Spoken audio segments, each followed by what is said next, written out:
The second book of Moses, called Exodus. Chapter 1. Now these are the names of the children of Israel, which came into Egypt. Every man in his household came with Jacob: Reuben, Simeon, Levi, and Judah, Issachar, Zebulun, and Benjamin, Dan, and Naphtali, Gad, and Asher.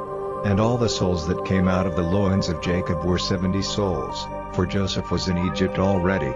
And Joseph died, and all his brethren, and all that generation. And the children of Israel were fruitful, and increased abundantly, and multiplied, and waxed exceeding mighty, and the land was filled with them. Now there arose up a new king over Egypt, which knew not Joseph. And he said unto his people, Behold, the people of the children of Israel are more and mightier than we. Come on, let us deal wisely with them, lest they multiply. And it come to pass, that, when there falleth out any war, they join also unto our enemies, and fight against us, and so get them up out of the land. Therefore they did set over them taskmasters to afflict them with their burdens. And they built for Pharaoh treasure cities, Pithom and Ramses. But the more they afflicted them, the more they multiplied and grew. And they were grieved because of the children of Israel.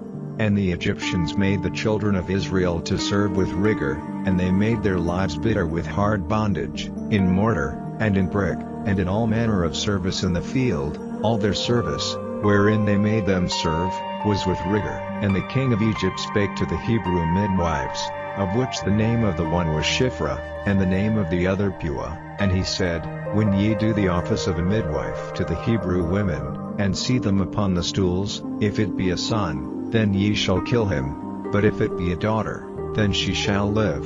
But the midwives feared God, and did not as the king of Egypt commanded them, but saved the men children alive.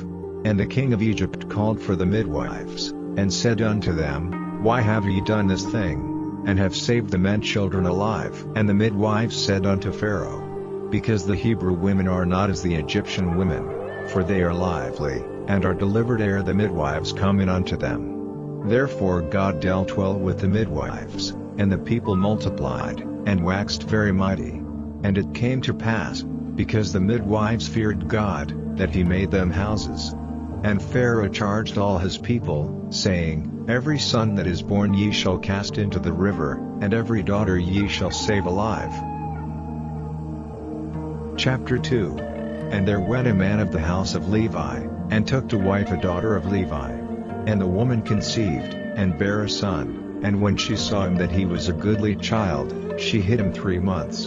And when she could not longer hide him, she took for him an ark of bulrushes, and daubed it with slime and with pitch, and put the child therein. And she laid it in the flags by the river's brink.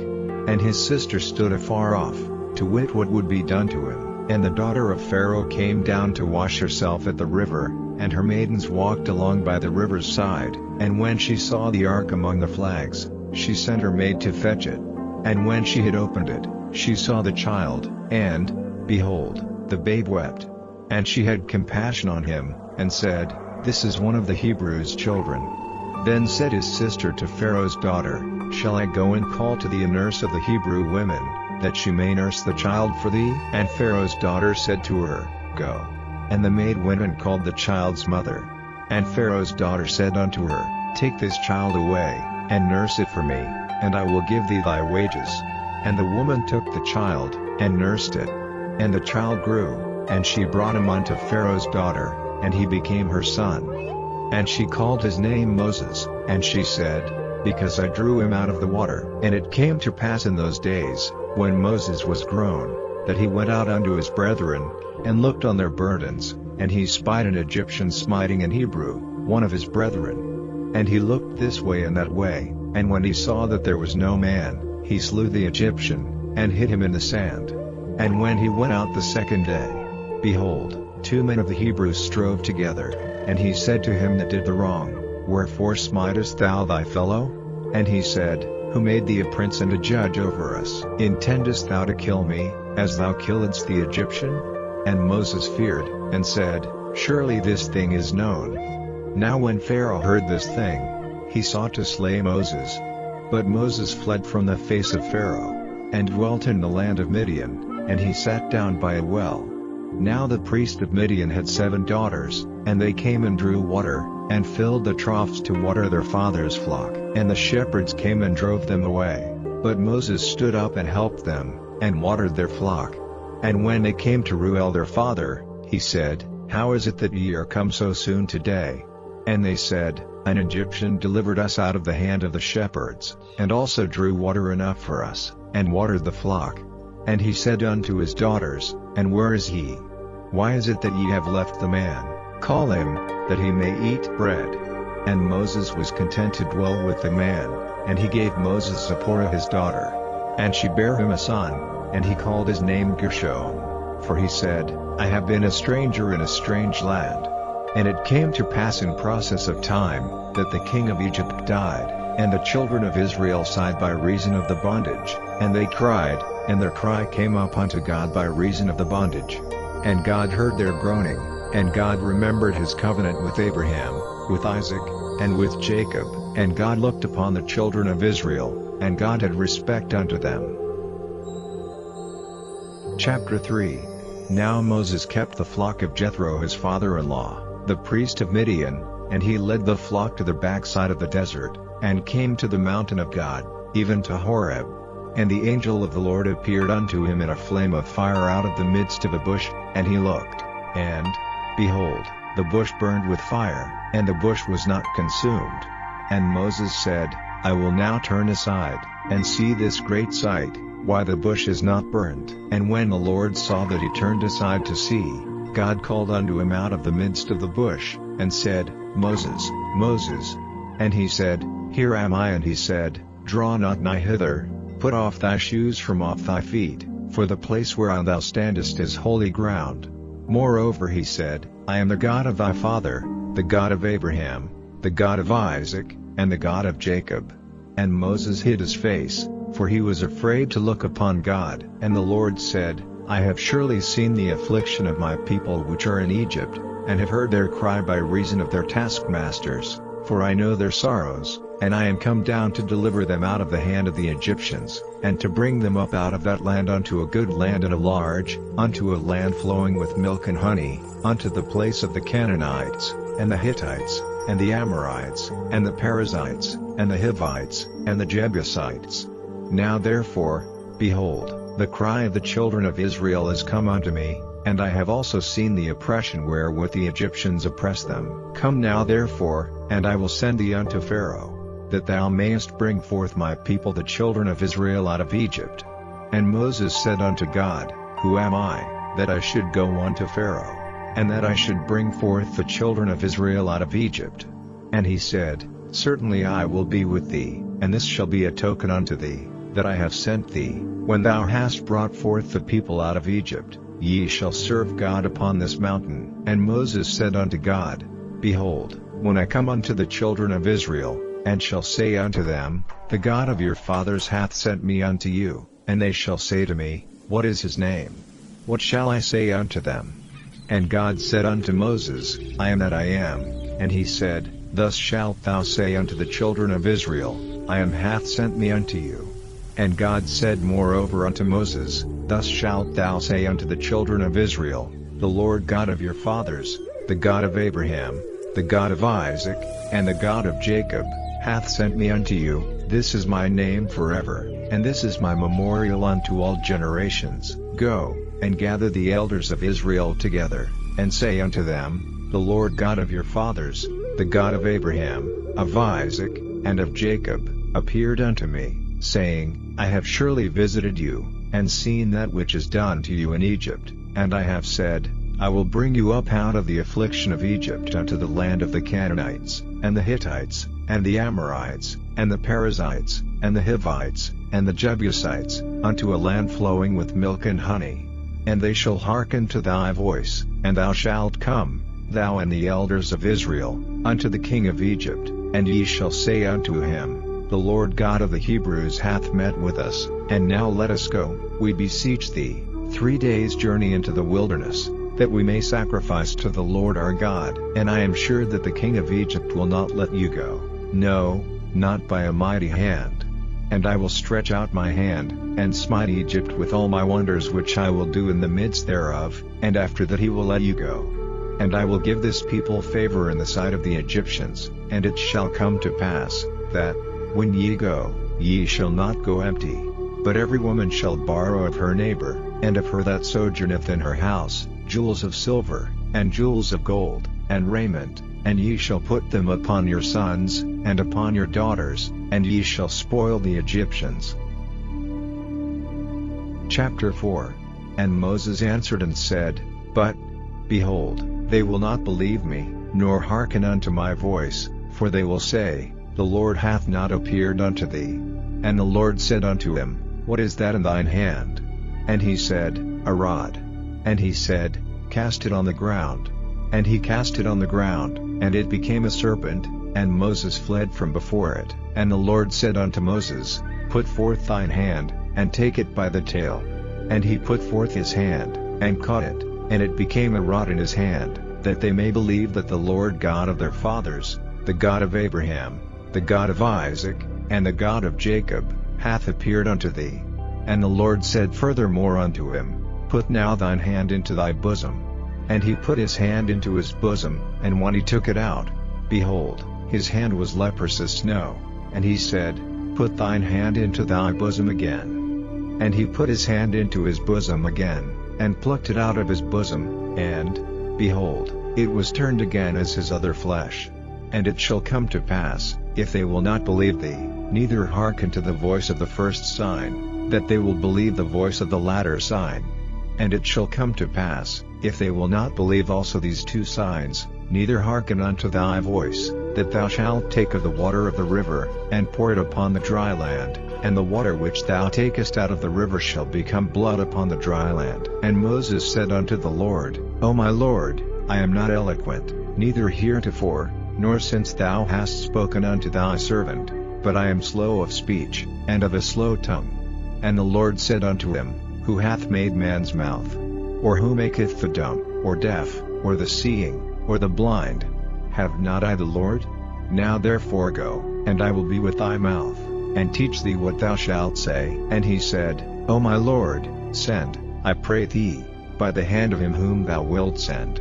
And the anger of the Lord was kindled against Moses, and he said, Is not Aaron the Levite thy brother? I know that he can speak well. And also, behold, he cometh forth to meet thee, and when he seeth thee, he will be glad in his heart.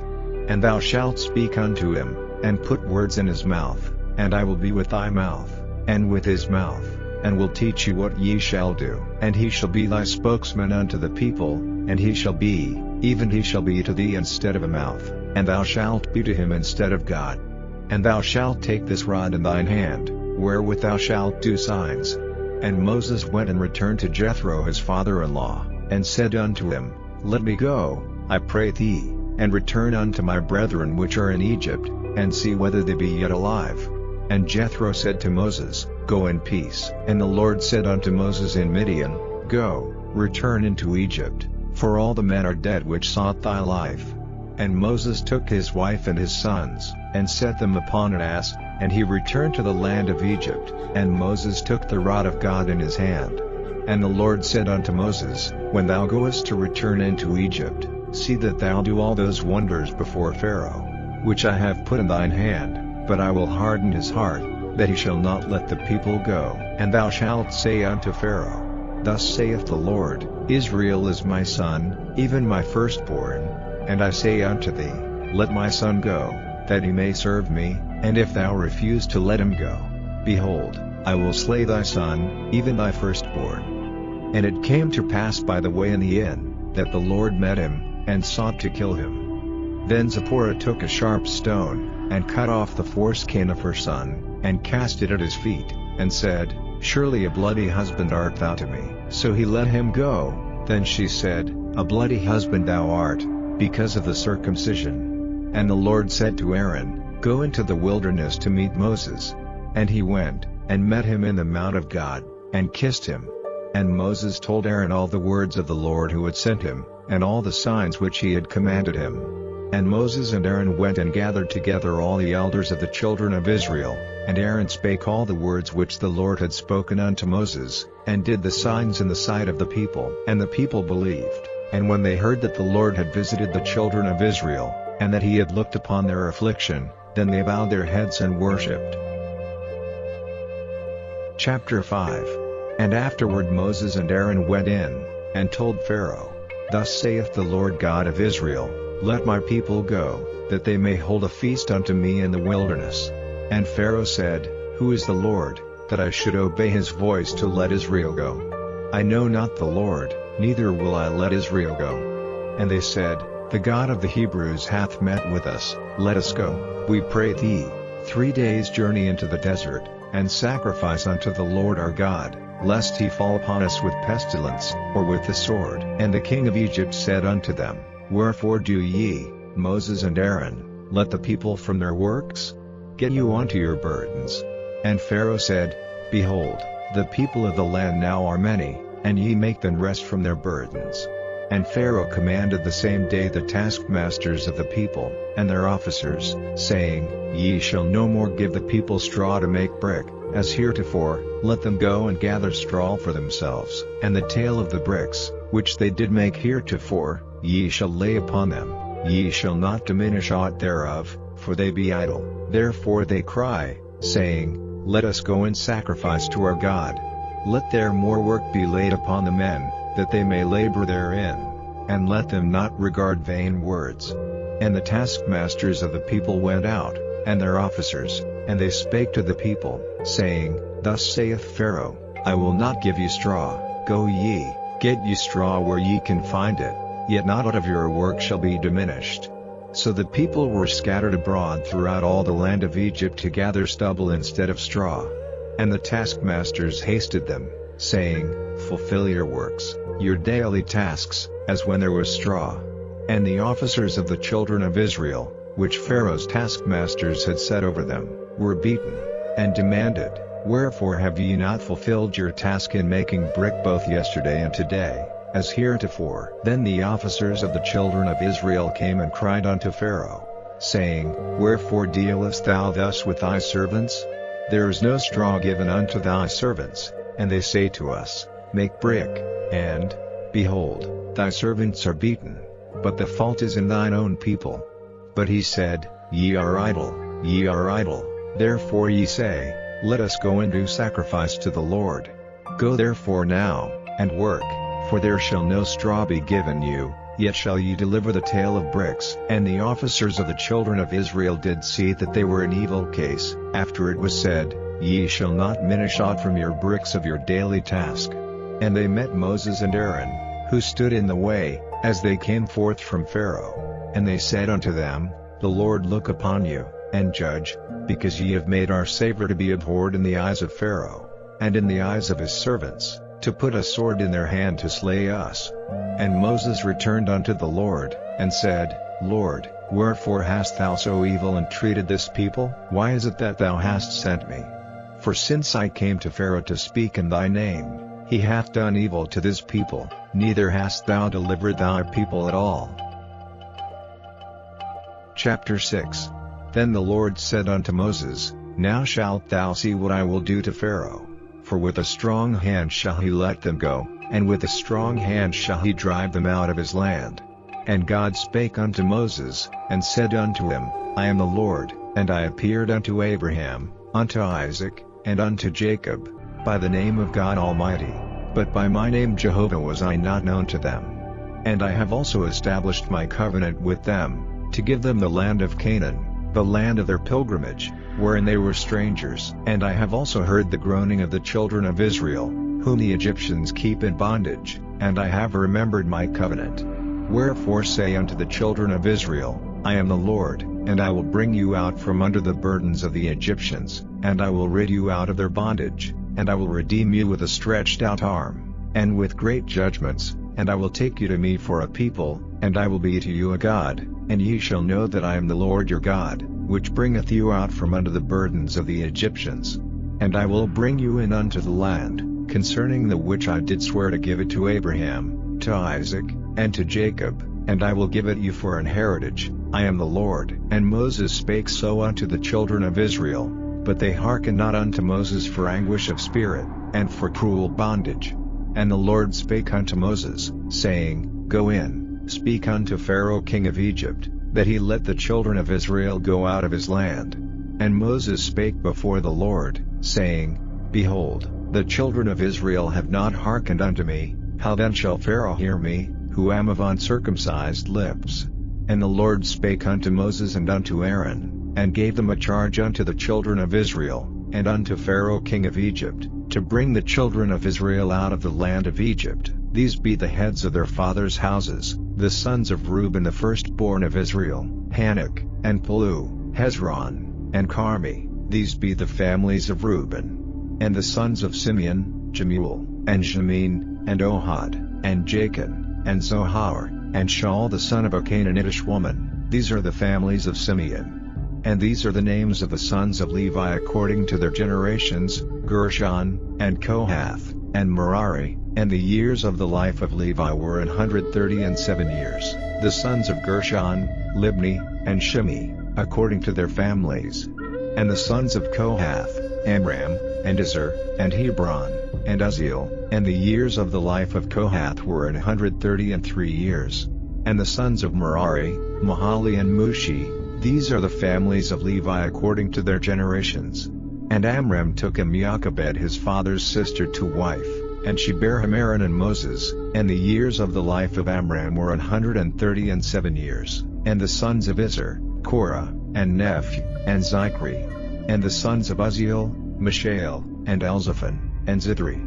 And Aaron took him Eliashib, daughter of Aminadab, sister of Nahshon, to wife, and she bare him Nadab, and Abihu, Eleazar, and Itamar. And the sons of Korah, Asir, and Elkanah, and Abiasaph. These are the families of the Korites.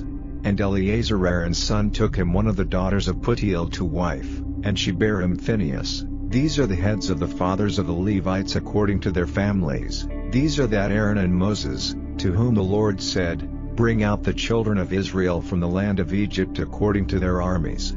These are they which spake to Pharaoh king of Egypt, to bring out the children of Israel from Egypt. These are that Moses and Aaron. And it came to pass on the day when the Lord spake unto Moses in the land of Egypt, that the Lord spake unto Moses, saying, I am the Lord, speak thou unto Pharaoh king of Egypt all that I say unto thee. And Moses said before the Lord, Behold, I am of uncircumcised lips, and how shall Pharaoh hearken unto me? Chapter 7. And the Lord said unto Moses, See, I have made thee a god to Pharaoh, and Aaron thy brother shall be thy prophet. Thou shalt speak all that I command thee, and Aaron thy brother shall speak unto Pharaoh, that he send the children of Israel out of his land. And I will harden Pharaoh's heart, and multiply my signs and my wonders in the land of Egypt. But Pharaoh shall not hearken unto you, that I may lay my hand upon Egypt, and bring forth mine armies, and my people the children of Israel, out of the land of Egypt by great judgments. And the Egyptians shall know that I am the Lord, when I stretch forth mine hand upon Egypt, and bring out the children of Israel from among them. And Moses and Aaron did as the Lord commanded them, so did they. And Moses was 80 years old, and Aaron 83 years old, when they spake unto Pharaoh. And the Lord spake unto Moses and unto Aaron, saying, When Pharaoh shall speak unto you, saying, Show a miracle for you, then thou shalt say unto Aaron, Take thy rod, and cast it before Pharaoh, and it shall become a serpent. And Moses and Aaron went in unto Pharaoh. And they did so as the Lord had commanded, and Aaron cast down his rod before Pharaoh, and before his servants, and it became a serpent. Then Pharaoh also called the wise men and the sorcerers, now the magicians of Egypt. They also did in like manner with their enchantments. For they cast down every man his rod, and they became serpents, but Aaron's rod swallowed up their rods. And he hardened Pharaoh's heart, that he hearkened not unto them, as the Lord had said. And the Lord said unto Moses, Pharaoh's heart is hardened, he refuseth to let the people go. Get thee unto Pharaoh in the morning. Lo, he goeth out unto the water, and thou shalt stand by the river's brink against he come, and the rod which was turned to a serpent shalt thou take in thine hand. And thou shalt say unto him, The Lord God of the Hebrews hath sent me unto thee, saying, Let my people go, that they may serve me in the wilderness.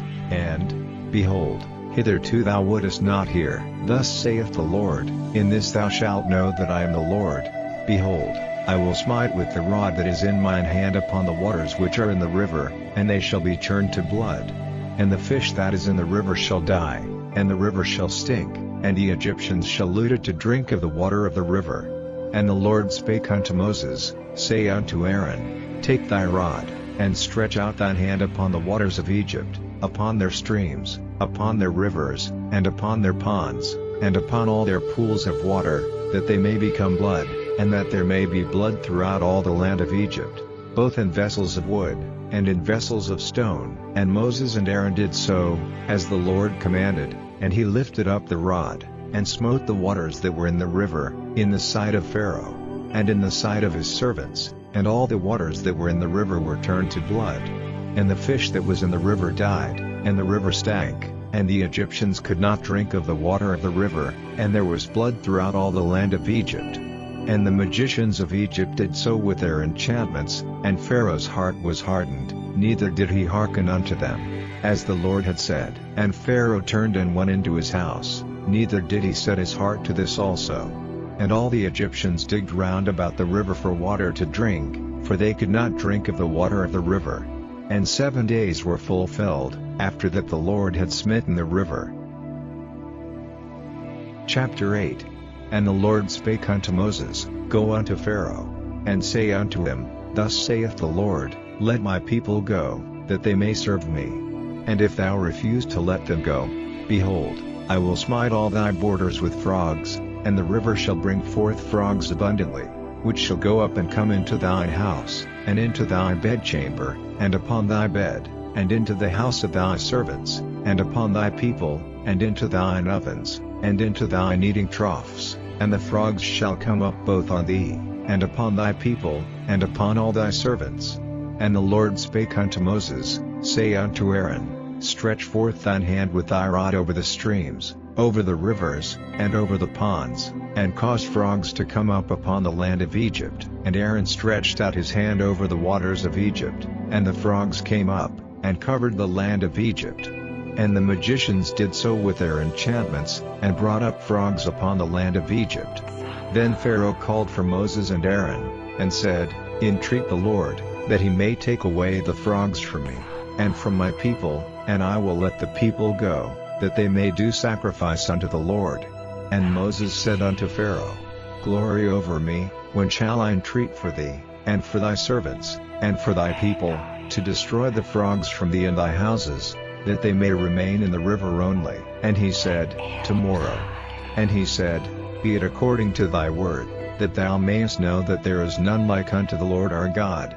And the frogs shall depart from thee, and from thy houses, and from thy servants, and from thy people, they shall remain in the river only. And Moses and Aaron went out from Pharaoh. And Moses cried unto the Lord because of the frogs which he had brought against Pharaoh.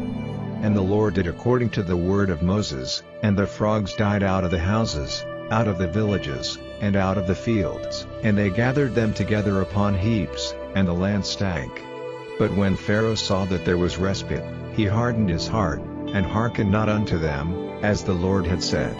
And the Lord said unto Moses, Say unto Aaron, Stretch out thy rod, and smite the dust of the land, that it may become lice throughout all the land of Egypt. And they did so, for Aaron stretched out his hand with his rod, and smote the dust of the earth, and it became lice in man, and in beast. All the dust of the land became lice throughout all the land of Egypt. And the magicians did so with their enchantments to bring forth lice, but they could not, so there were lice upon man, and upon beast. Then the magicians said unto Pharaoh, This is the finger of God. And Pharaoh's heart was hardened, and he hearkened not unto them, as the Lord had said. And the Lord said unto Moses, Rise up early in the morning, and stand before Pharaoh.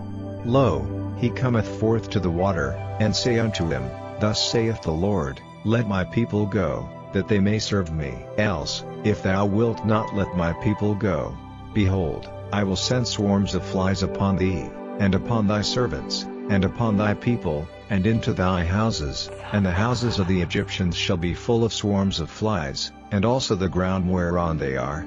And I will sever in the day the land of Goshen, in which my people dwell, that no swarms of flies shall be there, to the end thou mayest know that I am the Lord in the midst of the earth. And I will put a division between my people and thy people, tomorrow shall this sign be. And the Lord did so, and there came a grievous swarm of flies into the house of Pharaoh, and into his servants' houses, and into all the land of Egypt. The land was corrupted by reason of the swarm of flies. And Pharaoh called for Moses and for Aaron, and said, Go ye, sacrifice to your God in the land. And Moses said, It is not meet so to do, for we shall sacrifice the abomination of the Egyptians to the Lord our God. Lo, shall we sacrifice the abomination of the Egyptians before their eyes, and will they not stone us? We will go 3 days' journey into the wilderness, and sacrifice to the Lord our God, as he shall command us. And Pharaoh said, I will let you go, that ye may sacrifice to the Lord your God in the wilderness, only ye shall not go very far away. Entreat for me. And Moses said, Behold, I go out from thee, and I will entreat the Lord that the swarms of flies may depart from Pharaoh, from his servants, and from his people, tomorrow, but let not Pharaoh deal deceitfully any more in not letting the people go to sacrifice to the Lord. And Moses went out from Pharaoh, and entreated the Lord. And the Lord did according to the word of Moses, and he removed the swarms of flies from Pharaoh, from his servants, and from his people, there remained not one. And Pharaoh hardened his heart at this time also, neither would he let the people go. Chapter 9. Then the Lord said unto Moses, Go in unto Pharaoh, and tell him, Thus saith the Lord God of the Hebrews, Let my people go, that they may serve me. For if thou refuse to let them go, and wilt hold them still, behold, the hand of the Lord is upon thy cattle which is in the field, upon the horses, upon the asses, upon the camels, upon the oxen, and upon the sheep, there shall be a very grievous murrain. And the Lord shall sever between the cattle of Israel and the cattle of Egypt, and there shall nothing die of all that is the children's of Israel. And the Lord appointed a set time, saying, Tomorrow the Lord shall do this thing in the land. And the Lord did the thing on the morrow, and all the cattle of Egypt died, but of the cattle of the children of Israel died not one. And Pharaoh sent, and, behold, there was not one of the cattle of the Israelites dead.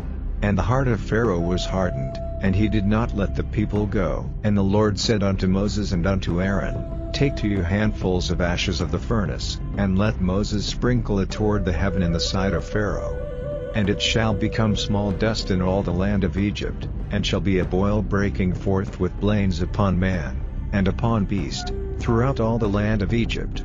And they took ashes of the furnace, and stood before Pharaoh. And Moses sprinkled it up toward heaven, and it became a boil breaking forth with blains upon man, and upon beast. And the magicians could not stand before Moses because of the boils, for the boil was upon the magicians, and upon all the Egyptians. And the Lord hardened the heart of Pharaoh, and he hearkened not unto them, as the Lord had spoken unto Moses.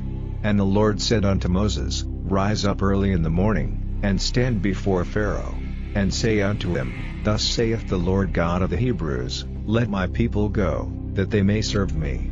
For I will at this time send all my plagues upon thine heart, and upon thy servants, and upon thy people, that thou mayest know that there is none like me in all the earth. For now I will stretch out my hand, that I may smite thee and thy people with pestilence, and thou shalt be cut off from the earth.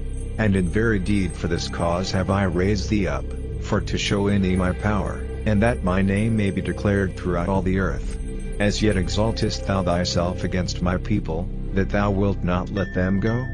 Behold, tomorrow about this time I will cause it to rain a very grievous hail, such as hath not been in Egypt since the foundation thereof even until now. Send therefore now, and gather thy cattle, and all that thou hast in the field, for upon every man and beast which shall be found in the field, and shall not be brought home, the hail shall come down upon them, and they shall die. He that feared the word of the Lord among the servants of Pharaoh made his servants and his cattle flee into the houses, and he that regarded not the word of the Lord left his servants and his cattle in the field. And the Lord said unto Moses, Stretch forth thine hand toward heaven, that there may be hail in all the land of Egypt, upon man, and upon beast, and upon every herb of the field, throughout the land of Egypt. And Moses stretched forth his rod toward heaven, and the Lord sent thunder and hail, and the fire ran along upon the ground, and the Lord rained hail upon the land of Egypt. So there was hail, and fire mingled with the hail, very grievous, such as there was none like it in all the land of Egypt since it became a nation. And the hail smote throughout all the land of Egypt all that was in the field, both man and beast, and the hail smote every herb of the field, and brake every tree of the field. Only in the land of Goshen, where the children of Israel were, was there no hail. And Pharaoh sent, and called for Moses and Aaron, and said unto them, I have sinned this time, the Lord is righteous, and I and my people are wicked. Entreat the Lord, for it is enough, that there be no more mighty thunderings and hail, and I will let you go, and ye shall stay no longer. And Moses said unto him, As soon as I am gone out of the city, I will spread abroad my hands unto the Lord, and the thunder shall cease, neither shall there be any more hail, that thou mayest know how that the earth is the Lord's. But as for thee and thy servants, I know that ye will not yet fear the Lord God. And the flax and the barley was smitten, for the barley was in the ear, and the flax was bold. But the wheat and the rye were not smitten, for they were not grown up. And Moses went out of the city from Pharaoh, and spread abroad his hands unto the Lord, and the thunders and hail ceased, and the rain was not poured upon the earth.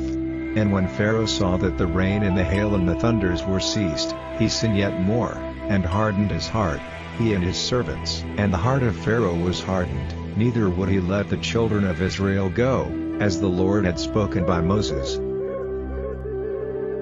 Chapter 10. And the Lord said unto Moses, Go in unto Pharaoh, for I have hardened his heart, and the heart of his servants, that I might show these my signs before him, and that thou mayest tell in the ears of thy son, and of thy son's son, what things I have wrought in Egypt, and my signs which I have done among them, that ye may know how that I am the Lord. And Moses and Aaron came in unto Pharaoh, and said unto him, Thus saith the Lord God of the Hebrews, How long wilt thou refuse to humble thyself before me? Let my people go, that they may serve me.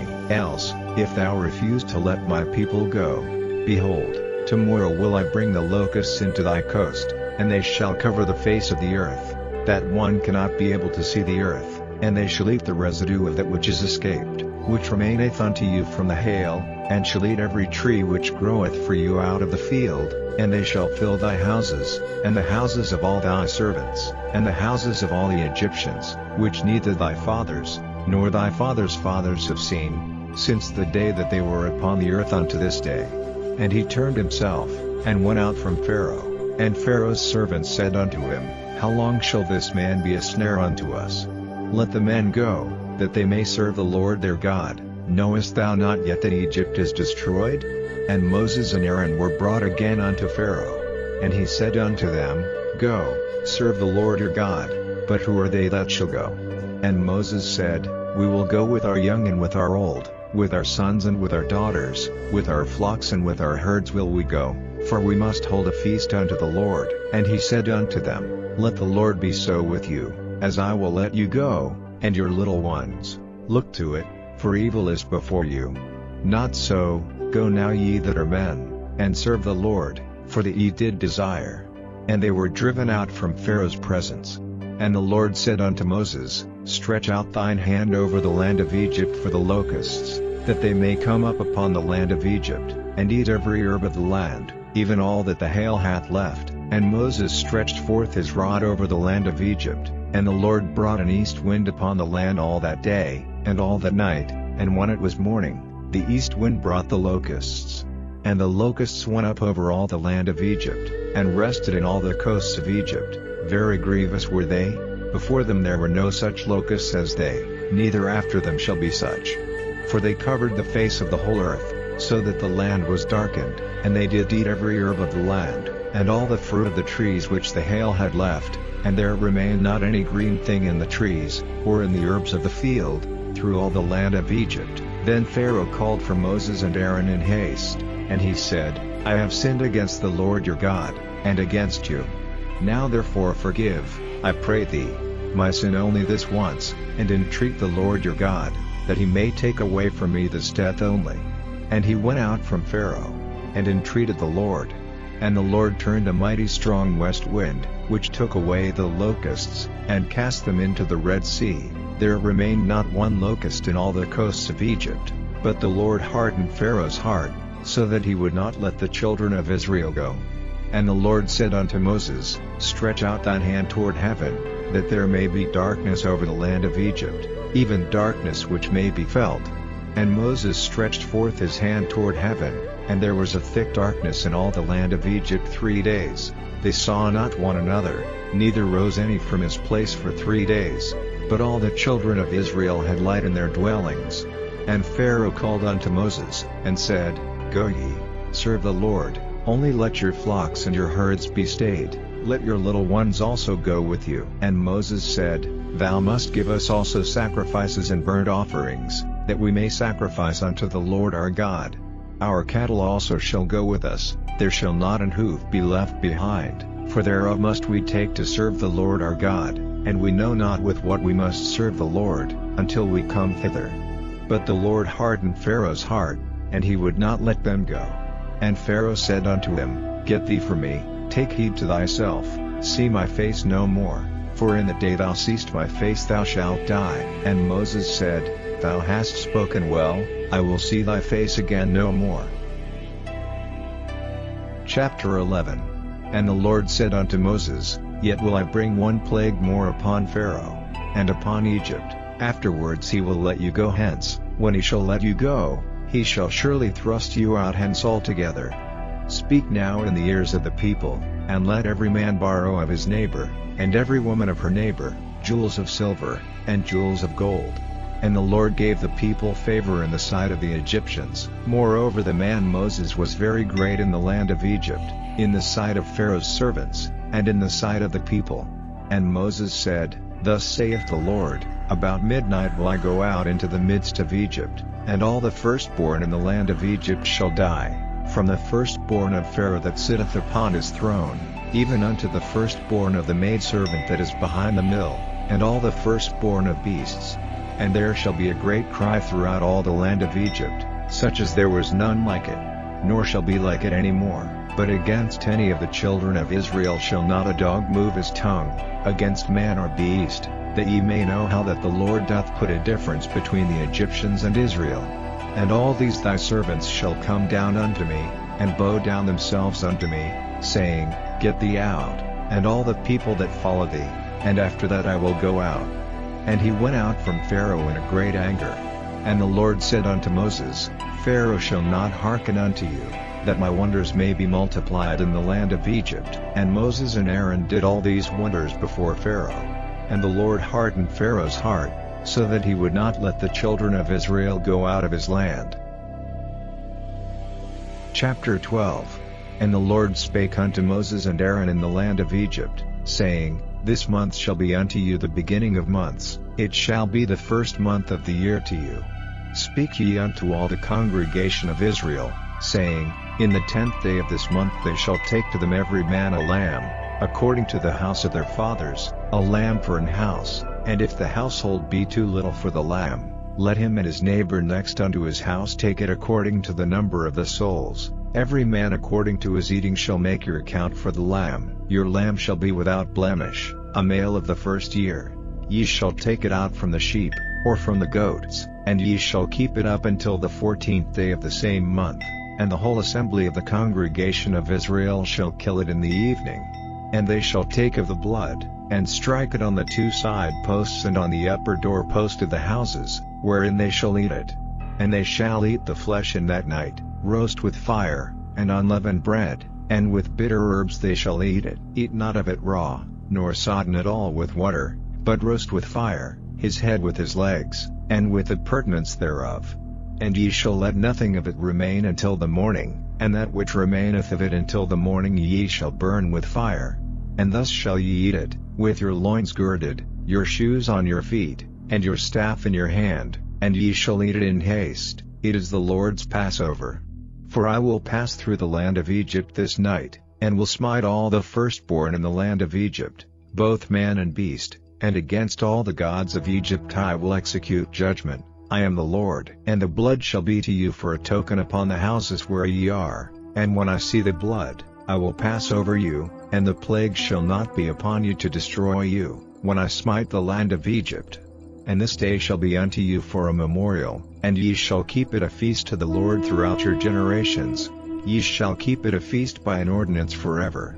7 days shall ye eat unleavened bread, even the first day ye shall put away leaven out of your houses, for whosoever eateth leavened bread from the first day until the 7th day, that soul shall be cut off from Israel. And in the first day there shall be an holy convocation, and in the 7th day there shall be an holy convocation to you.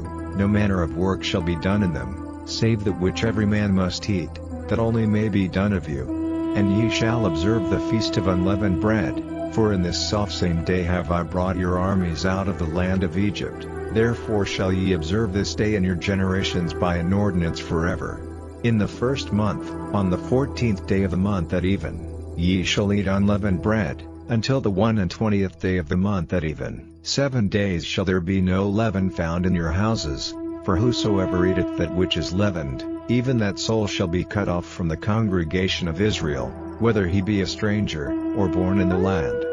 Ye shall eat nothing leavened, in all your habitations shall ye eat unleavened bread.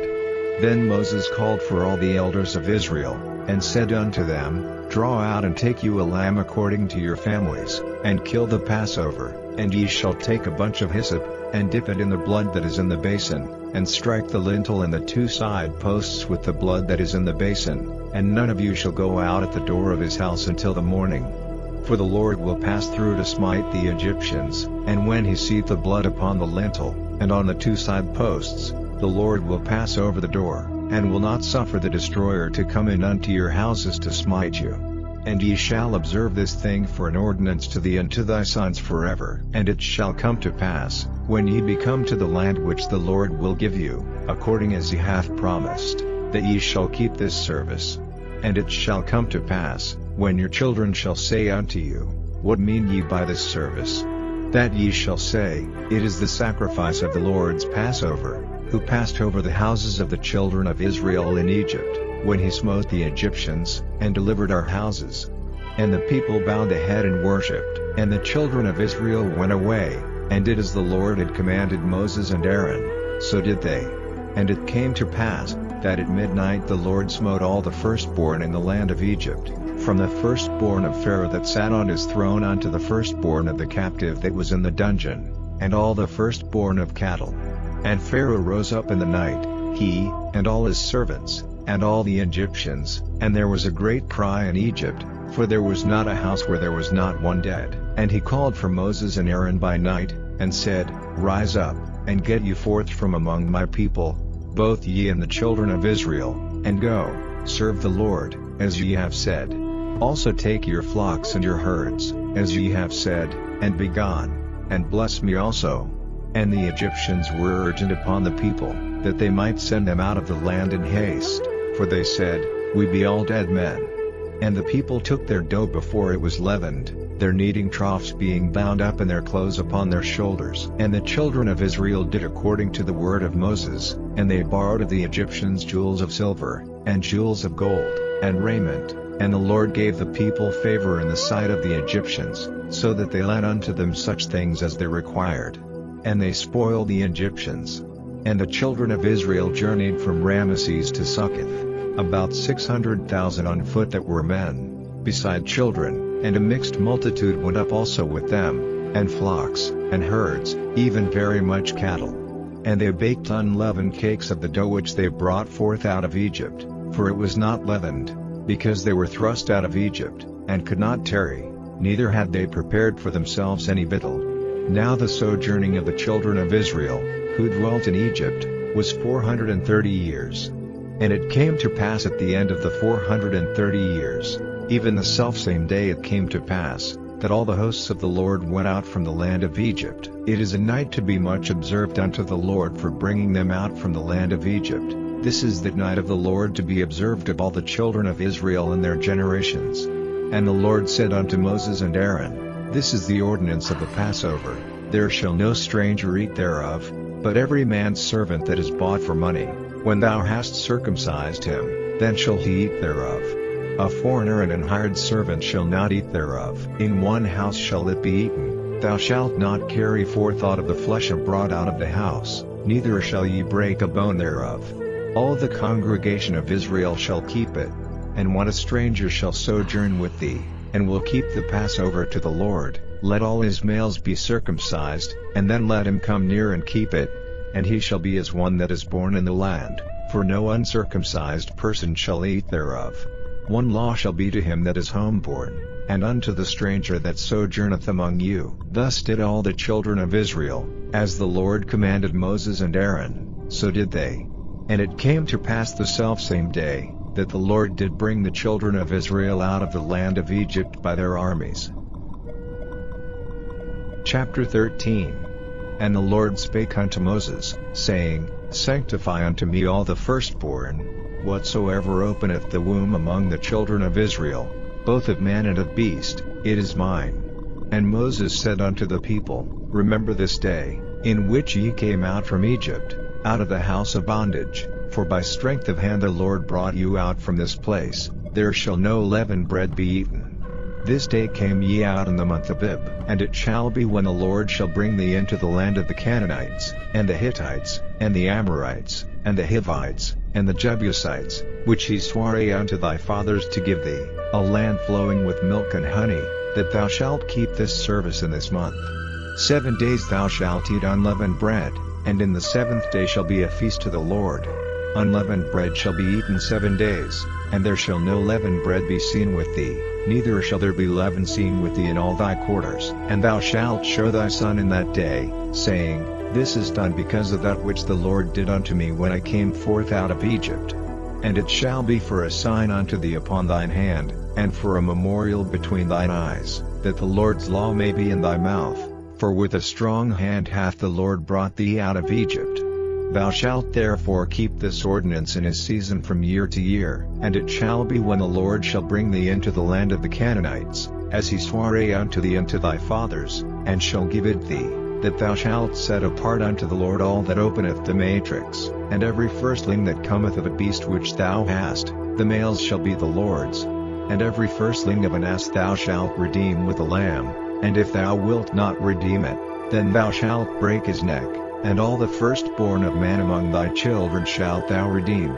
And it shall be when thy son asketh thee in time to come, saying, What is this? That thou shalt say unto him, By strength of hand the Lord brought us out from Egypt, from the house of bondage. And it came to pass, when Pharaoh would hardly let us go, that the Lord slew all the firstborn in the land of Egypt, both the firstborn of man, and the firstborn of beast. Therefore I sacrifice to the Lord all that openeth the matrix, being males, but all the firstborn of my children I redeem.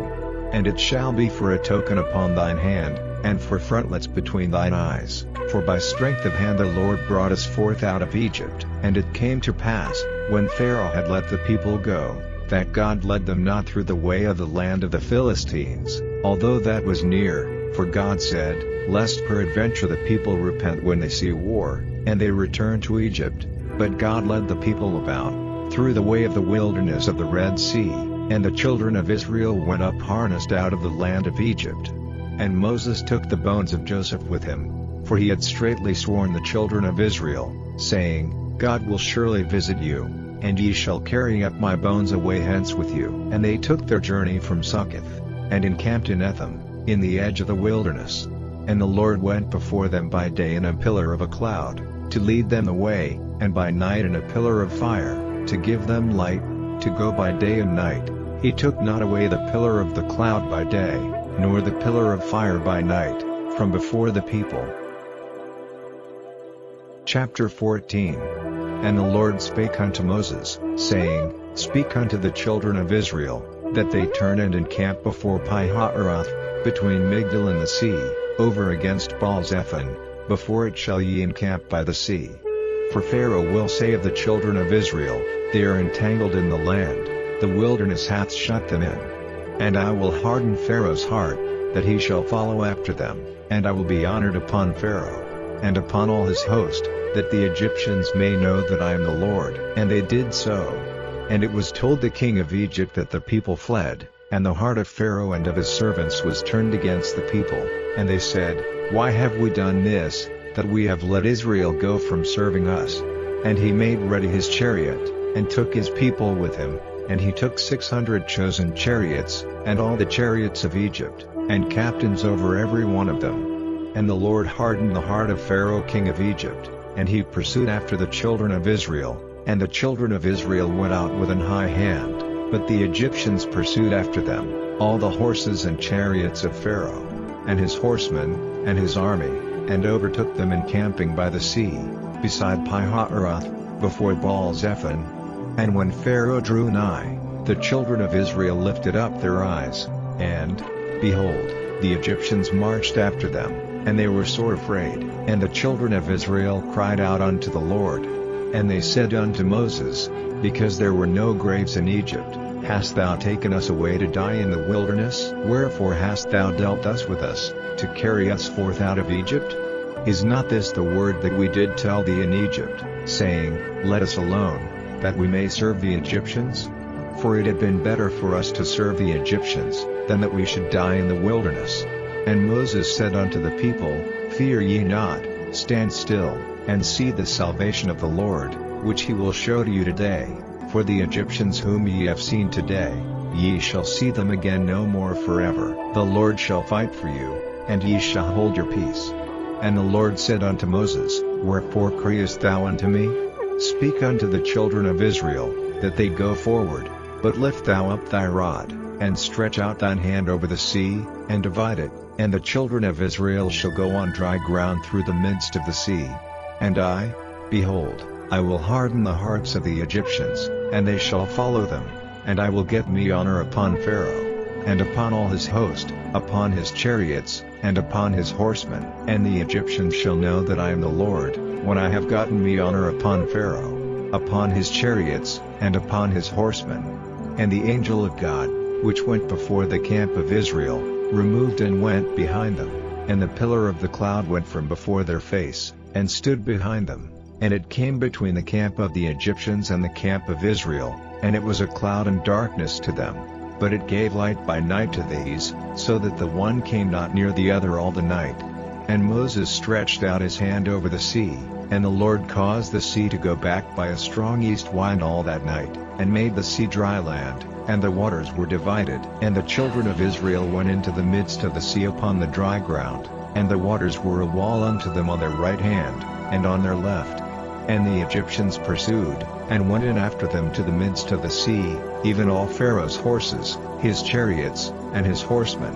And it came to pass, that in the morning watch the Lord looked unto the host of the Egyptians through the pillar of fire and of the cloud, and troubled the host of the Egyptians, and took off their chariot wheels, that they drave them heavily, so that the Egyptians said, Let us flee from the face of Israel, for the Lord fighteth for them against the Egyptians. And the Lord said unto Moses, Stretch out thine hand over the sea, that the waters may come again upon the Egyptians, upon their chariots, and upon their horsemen.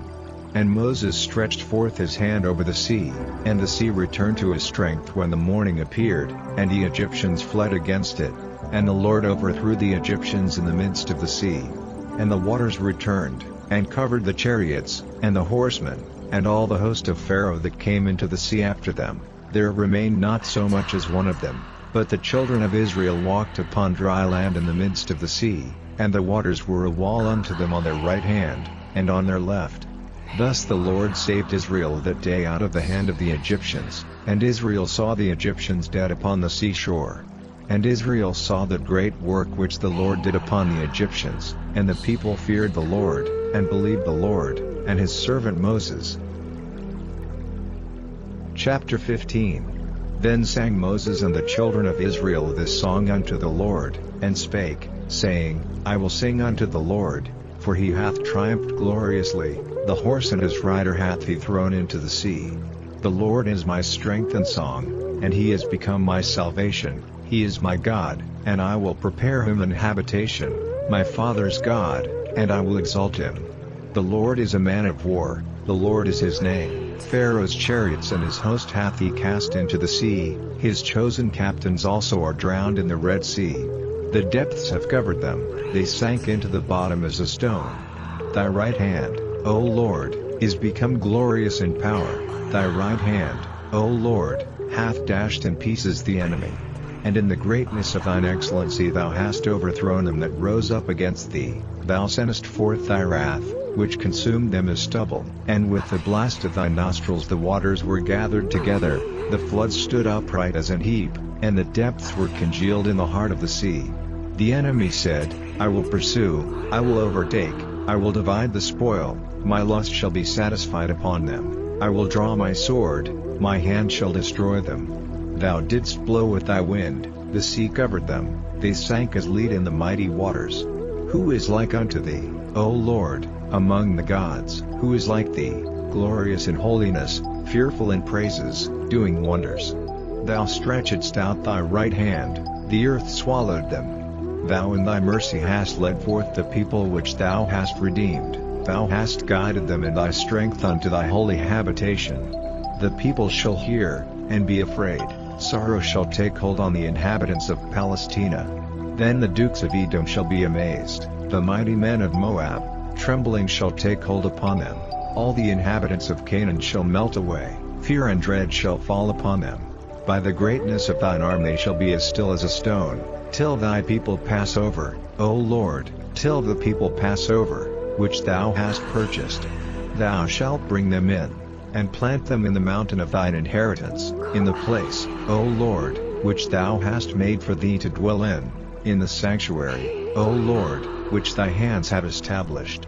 The Lord shall reign forever and ever, for the horse of Pharaoh went in with his chariots and with his horsemen into the sea, and the Lord brought again the waters of the sea upon them. But the children of Israel went on dry land in the midst of the sea. And Miriam the prophetess, the sister of Aaron, took a timbrel in her hand, and all the women went out after her with timbrels and with dances. And Miriam answered them, Sing ye to the Lord, for he hath triumphed gloriously, the horse and his rider hath he thrown into the sea. So Moses brought Israel from the Red Sea, and they went out into the wilderness of Shur, and they went 3 days in the wilderness, and found no water. And when they came to Marah, they could not drink of the waters of Marah, for they were bitter, therefore the name of it was called Marah. And the people murmured against Moses, saying, What shall we drink? And he cried unto the Lord, and the Lord showed him a tree, which when he had cast into the waters were made sweet. There he made for them a statute and an ordinance, and there he proved them, and said, If thou wilt diligently hearken to the voice of the Lord thy God, and wilt do that which is right in his sight, and wilt give ear to his commandments, and keep all his statutes, I will put none of these diseases upon thee, which I have brought upon the Egyptians, for I am the Lord that healeth thee. And they came to Elim, where were 12 wells of water, and 70 palm trees, and they encamped there by the waters. Chapter 16. And they took their journey from Elim, and all the congregation of the children of Israel came unto the wilderness of Sin, which is between Elim and Sinai, on the 15th day of the 2nd month after their departing out of the land of Egypt. And the whole congregation of the children of Israel murmured against Moses and Aaron in the wilderness, and the children of Israel said unto them, Would to God we had died by the hand of the Lord in the land of Egypt, when we sat by the flesh pots, and when we did eat bread to the full, for ye have brought us forth into this wilderness, to kill this whole assembly with hunger. Then said the Lord unto Moses, Behold, I will rain bread from heaven for you, and the people shall go out and gather a certain rate every day, that I may prove them, whether they will walk in my law, or no. And it shall come to pass, that on the 6th day they shall prepare that which they bring in, and it shall be twice as much as they gather daily. And Moses and Aaron said unto all the children of Israel, At even, then ye shall know that the Lord hath brought you out from the land of Egypt, and in the morning, then ye shall see the glory of the Lord, for that he heareth your murmurings against the Lord. And what are we, that ye murmur against us? And Moses said, This shall be, when the Lord shall give you in the evening flesh to eat, and in the morning bread to the full, for that the Lord heareth your murmurings which ye murmur against him. And what are we? Your murmurings are not against us, but against the Lord. And Moses spake unto Aaron, Say unto all the congregation of the children of Israel, Come near before the Lord, for he hath heard your murmurings. And it came to pass, as Aaron spake unto the whole congregation of the children of Israel, that they looked toward the wilderness, and, behold, the glory of the Lord appeared in a cloud. And the Lord spake unto Moses, saying, I have heard the murmurings of the children of Israel. Speak unto them, saying, At even ye shall eat flesh, and in the morning ye shall be filled with bread, and ye shall know that I am the Lord your God. And it came to pass, that at even the quails came up, and covered the camp, and in the morning the dew lay round about the host. And when the dew that lay was gone up, behold, upon the face of the wilderness there lay a small round thing, as small as the hoarfrost on the ground. And when the children of Israel saw it, they said one to another, It is manna, for they wist not what it was. And Moses said unto them, This is the bread which the Lord hath given you to eat.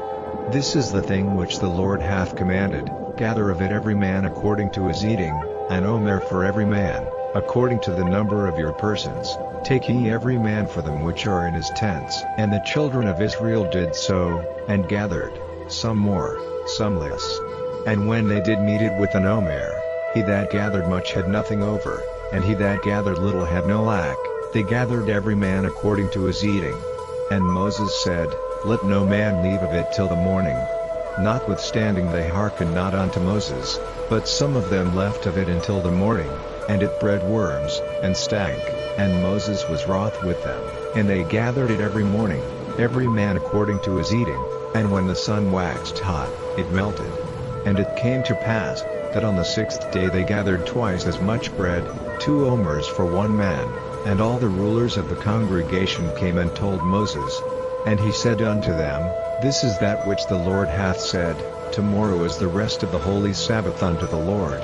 Bake that which ye will bake today, and seethe that ye will seethe, and that which remaineth over lay up for you to be kept until the morning. And they laid it up till the morning, as Moses bade, and it did not stink, neither was there any worm therein. And Moses said, Eat that today, for today is a Sabbath unto the Lord, today ye shall not find it in the field. 6 days ye shall gather it, but on the 7th day, which is the Sabbath, in it there shall be none. And it came to pass, that there went out some of the people on the 7th day for to gather, and they found none. And the Lord said unto Moses, How long refuse ye to keep my commandments and my laws? See, for that the Lord hath given you the Sabbath, therefore he giveth you on the 6th day the bread of 2 days. Abide ye every man in his place, let no man go out of his place on the 7th day. So the people rested on the 7th day. And the house of Israel called the name thereof manna, and it was like coriander seed, white, and the taste of it was like wafers made with honey. And Moses said, This is the thing which the Lord commandeth, fill an omer of it to be kept for your generations, that they may see the bread wherewith I have fed you in the wilderness, when I brought you forth from the land of Egypt. And Moses said unto Aaron, Take a pot, and put an omer full of manna therein, and lay it up before the Lord, to be kept for your generations. As the Lord commanded Moses, so Aaron laid it up before the testimony, to be kept. And the children of Israel did eat manna 40 years, until they came to a land inhabited. They did eat manna, until they came unto the borders of the land of Canaan. Now an omer is the 10th part of an ephah. Chapter 17. And all the congregation of the children of Israel journeyed from the wilderness of Sin, after their journeys, according to the commandment of the Lord, and pitched in Rephidim, and there was no water for the people to drink. Wherefore the people did chide with Moses, and said, Give us water that we may drink. And Moses said unto them, Why chide ye with me? Wherefore do ye tempt the Lord? And the people thirsted there for water, and the people murmured against Moses, and said, Wherefore is this that thou hast brought us up out of Egypt, to kill us and our children and our cattle with thirst? And Moses cried unto the Lord, saying, What shall I do unto this people? They be almost ready to stone me. And the Lord said unto Moses, Go on before the people, and take with thee of the elders of Israel, and thy rod, wherewith thou smotest the river, take in thine hand, and go. Behold, I will stand before thee there upon the rock in Horeb, and thou shalt smite the rock, and there shall come water out of it, that the people may drink. And Moses did so in the sight of the elders of Israel. And he called the name of the place Massah, and Meribah, because of the chiding of the children of Israel, and because they tempted the Lord, saying, Is the Lord among us, or not? Then came Amalek, and fought with Israel and Rephidim, and Moses said unto Joshua, Choose us out men, and go out, fight with Amalek. Tomorrow I will stand on the top of the hill with the rod of God in mine hand. So Joshua did as Moses had said to him, and fought with Amalek, and Moses, Aaron, and Hur went up to the top of the hill. And it came to pass, when Moses held up his hand, that Israel prevailed, and when he let down his hand, Amalek prevailed. But Moses' hands were heavy, and they took a stone, and put it under him, and he sat thereon. And Aaron and Hur stayed up his hands, the one on the one side, and the other on the other side, and his hands were steady until the going down of the sun. And Joshua discomfited Amalek and his people with the edge of the sword. And the Lord said unto Moses, Write this for a memorial in a book, and rehearse it in the ears of Joshua, for I will utterly put out the remembrance of Amalek from under heaven. And Moses built an altar, and called the name of it Jehovah Nissi, for he said, Because the Lord hath sworn that the Lord will have war with Amalek from generation to generation. Chapter 18. When Jethro, the priest of Midian, Moses' father-in-law, heard of all that God had done for Moses, and for Israel his people, and that the Lord had brought Israel out of Egypt, then Jethro, Moses' father-in-law, took Zipporah, Moses' wife, after he had sent her back, and her 2 sons, of which the name of the one was Gershom. For he said, I have been an alien in a strange land, and the name of the other was Eliezer, for the God of my father, said he, was mine help, and delivered me from the sword of Pharaoh. And Jethro, Moses' father-in-law, came with his sons and his wife unto Moses into the wilderness, where he encamped at the mount of God. And he said unto Moses, I thy father-in-law Jethro am come unto thee, and thy wife, and her 2 sons with her. And Moses went out to meet his father-in-law, and did obeisance, and kissed him, and they asked each other of their welfare, and they came into the tent. And Moses told his father-in-law all that the Lord had done unto Pharaoh and to the Egyptians for Israel's sake, and all the travail that had come upon them by the way, and how the Lord delivered them. And Jethro rejoiced for all the goodness which the Lord had done to Israel, whom he had delivered out of the hand of the Egyptians. And Jethro said, Blessed be the Lord, who hath delivered you out of the hand of the Egyptians, and out of the hand of Pharaoh, who hath delivered the people from under the hand of the Egyptians. Now I know that the Lord is greater than all gods, for in the thing wherein they dealt proudly he was above them.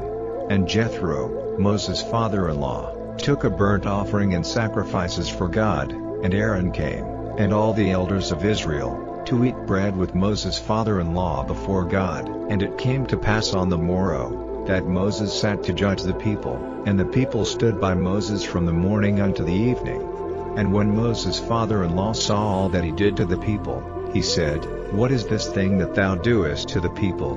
Why sittest thou thyself alone, and all the people stand by thee from morning unto even? And Moses said unto his father-in-law, Because the people come unto me to inquire of God, when they have a matter, they come unto me, and I judge between one and another, and I do make them know the statutes of God, and his laws. And Moses' father-in-law said unto him, The thing that thou doest is not good. Thou wilt surely wear away, both thou, and this people that is with thee, for this thing is too heavy for thee, thou art not able to perform it thyself alone. Hearken now unto my voice, I will give thee counsel, and God shall be with thee. Be thou for the people to God ward, that thou mayest bring the causes unto God, and thou shalt teach them ordinances and laws, and shalt show them the way wherein they must walk, and the work that they must do. Moreover thou shalt provide out of all the people able men, such as fear God, men of truth, hating covetousness, and place such over them, to be rulers of thousands, and rulers of hundreds, rulers of 50s, and rulers of 10s, and let them judge the people at all seasons. And it shall be, that every great matter they shall bring unto thee, but every small matter they shall judge. So shall it be easier for thyself, and they shall bear the burden with thee. If thou shalt do this thing, and God command thee so, then thou shalt be able to endure, and all this people shall also go to their place in peace. So Moses hearkened to the voice of his father-in-law, and did all that he had said. And Moses chose able men out of all Israel, and made them heads over the people, rulers of thousands, rulers of hundreds, rulers of 50s, and rulers of 10s. And they judged the people at all seasons. The hard causes they brought unto Moses, but every small matter they judged themselves. And Moses led his father-in-law depart, and he went his way into his own land. Chapter 19. In the 3rd month, when the children of Israel were gone forth out of the land of Egypt, the same day came they into the wilderness of Sinai. For they were departed from Rephidim, and were come to the desert of Sinai, and had pitched in the wilderness, and there Israel camped before the mount. And Moses went up unto God, and the Lord called unto him out of the mountain, saying, Thus shalt thou say to the house of Jacob, and tell the children of Israel, Ye have seen what I did unto the Egyptians, and how I bare you on eagle's wings, and brought you unto myself. Now therefore, if ye will obey my voice indeed, and keep my covenant, then ye shall be a peculiar treasure unto me above all people, for all the earth is mine, and ye shall be unto me a kingdom of priests, and an holy nation. These are the words which thou shalt speak unto the children of Israel. And Moses came and called for the elders of the people, and laid before their faces all these words which the Lord commanded him. And all the people answered together, and said, All that the Lord hath spoken we will do. And Moses returned the words of the people unto the Lord. And the Lord said unto Moses, Lo, I come unto thee in a thick cloud, that the people may hear when I speak with thee, and believe thee forever. And Moses told the words of the people unto the Lord. And the Lord said unto Moses, Go unto the people, and sanctify them today and tomorrow, and let them wash their clothes, and be ready against the 3rd day, for the 3rd day the Lord will come down in the sight of all the people upon Mount Sinai, and thou shalt set bounds unto the people round about, saying, Take heed to yourselves, that ye go not up into the mount, or touch the border of it. Whosoever toucheth the mount shall be surely put to death, there shall not an hand touch it, but he shall surely be stoned, or shot through, whether it be beast or man, it shall not live. When the trumpet soundeth long, they shall come up to the mount. And Moses went down from the mount unto the people, and sanctified the people, and they washed their clothes. And he said unto the people, Be ready against the 3rd day, come not at your wives. And it came to pass on the 3rd day in the morning, that there were thunders and lightnings, and a thick cloud upon the mount, and the voice of the trumpet exceeding loud, so that all the people that was in the camp trembled. And Moses brought forth the people out of the camp to meet with God, and they stood at the nether part of the mount. And Mount Sinai was altogether on a smoke, because the Lord descended upon it in fire, and the smoke thereof ascended as the smoke of a furnace, and the whole mount quaked greatly. And when the voice of the trumpet sounded long, and waxed louder and louder, Moses spake, and God answered him by a voice. And the Lord came down upon Mount Sinai, on the top of the mount, and the Lord called Moses up to the top of the mount, and Moses went up. And the Lord said unto Moses, Go down, charge the people, lest they break through unto the Lord to gaze, and many of them perish. And let the priests also, which come near to the Lord, sanctify themselves, lest the Lord break forth upon them. And Moses said unto the Lord, The people cannot come up to Mount Sinai, for thou chargedst us, saying, Set bounds about the mount, and sanctify it. And the Lord said unto him, Away, get thee down, and thou shalt come up, thou, and Aaron with thee, but let not the priests and the people break through to come up unto the Lord, lest he break forth upon them. So Moses went down unto the people, and spake unto them. Chapter 20. And God spake all these words, saying, I am the Lord thy God, which have brought thee out of the land of Egypt, out of the house of bondage. Thou shalt have no other gods before me. Thou shalt not make unto thee any graven image, or any likeness of anything that is in heaven above, or that is in the earth beneath, or that is in the water under the earth. Thou shalt not bow down thyself to them, nor serve them, for I the Lord thy God am a jealous God, visiting the iniquity of the fathers upon the children unto the 3rd and 4th generation of them that hate me, and showing mercy unto thousands of them that love me, and keep my commandments. Thou shalt not take the name of the Lord thy God in vain, for the Lord will not hold him guiltless that taketh his name in vain. Remember the Sabbath day, to keep it holy. 6 days shalt thou labor, and do all thy work. But the seventh day is the Sabbath of the Lord thy God, in it thou shalt not do any work, thou, nor thy son, nor thy daughter, thy manservant, nor thy maidservant, nor thy cattle, nor thy stranger that is within thy gates. For in 6 days the Lord made heaven and earth, the sea, and all that in them is, and rested the seventh day. Wherefore the Lord blessed the Sabbath day, and hallowed it. Honor thy father and thy mother, that thy days may be long upon the land which the Lord thy God giveth thee. Thou shalt not kill. Thou shalt not commit adultery. Thou shalt not steal. Thou shalt not bear false witness against thy neighbor.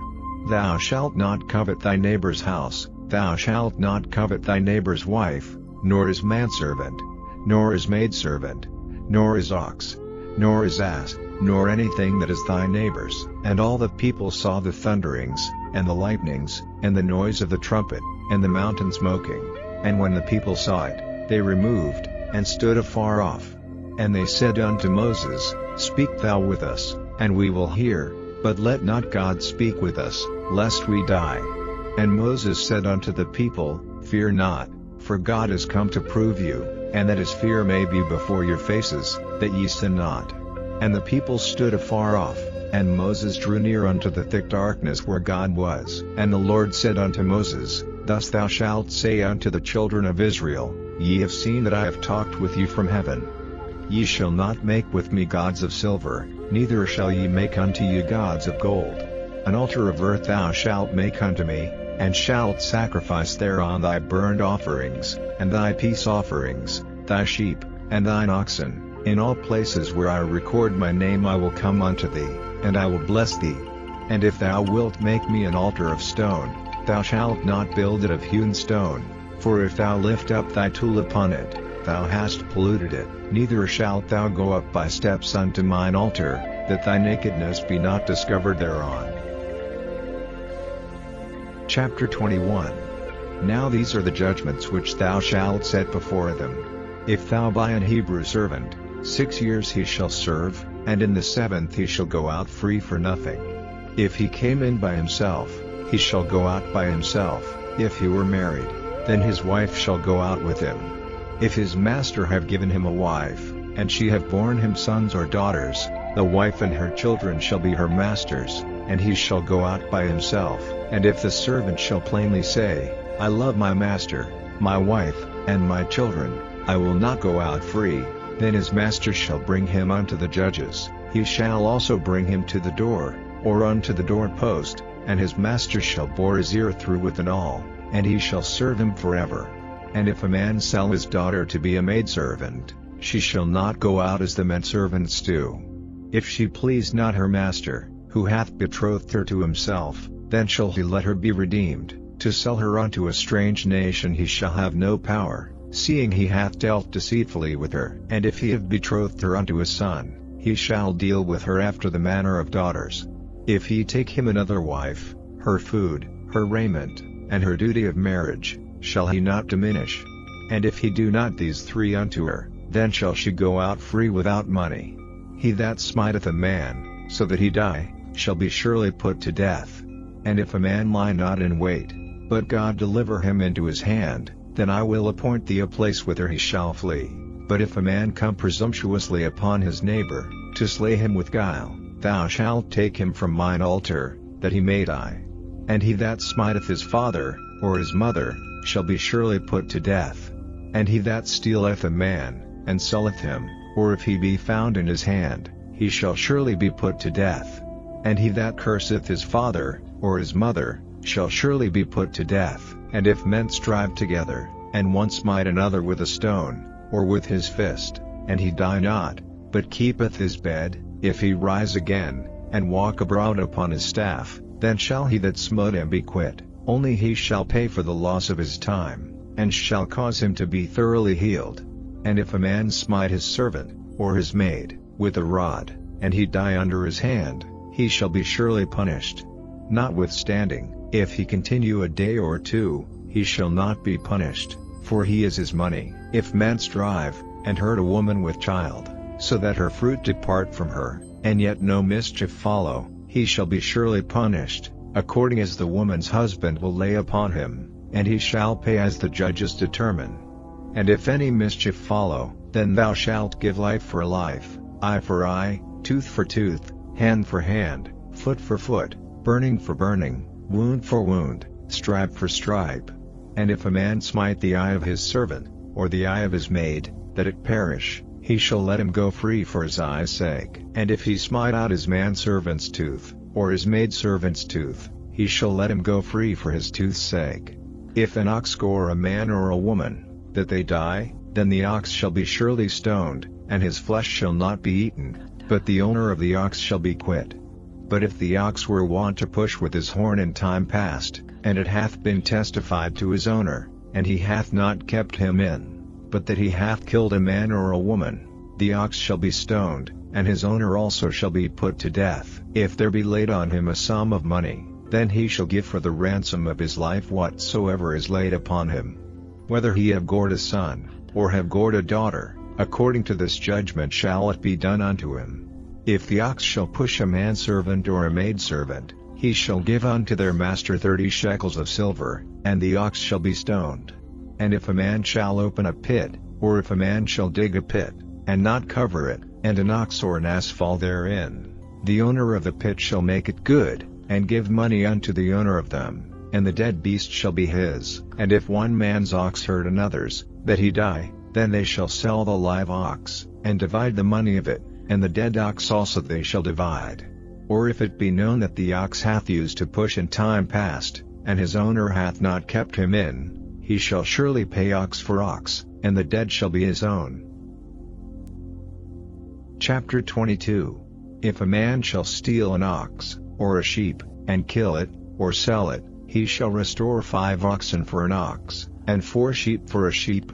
If a thief be found breaking up, and be smitten that he die, there shall no blood be shed for him. If the sun be risen upon him, there shall be blood shed for him, for he should make full restitution. If he have nothing, then he shall be sold for his theft.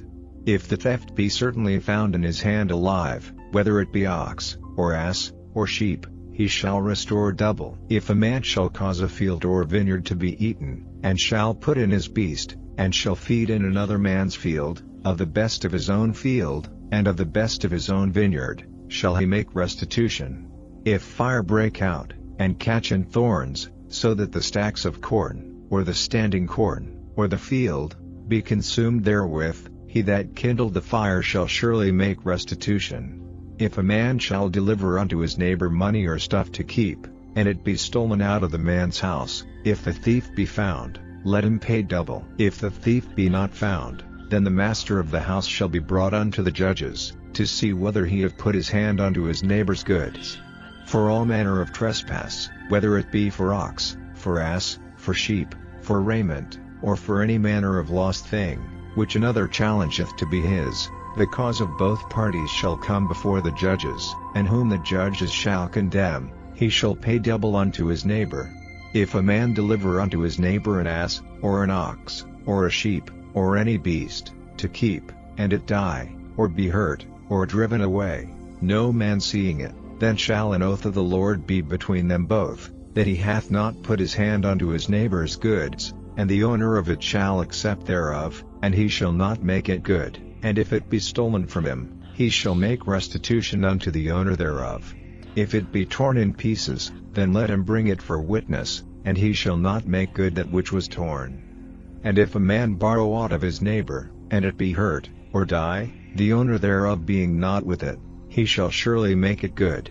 But if the owner thereof be with it, he shall not make it good. If it be an hired thing, it came for his hire. And if a man entice a maid that is not betrothed, and lie with her, he shall surely endow her to be his wife.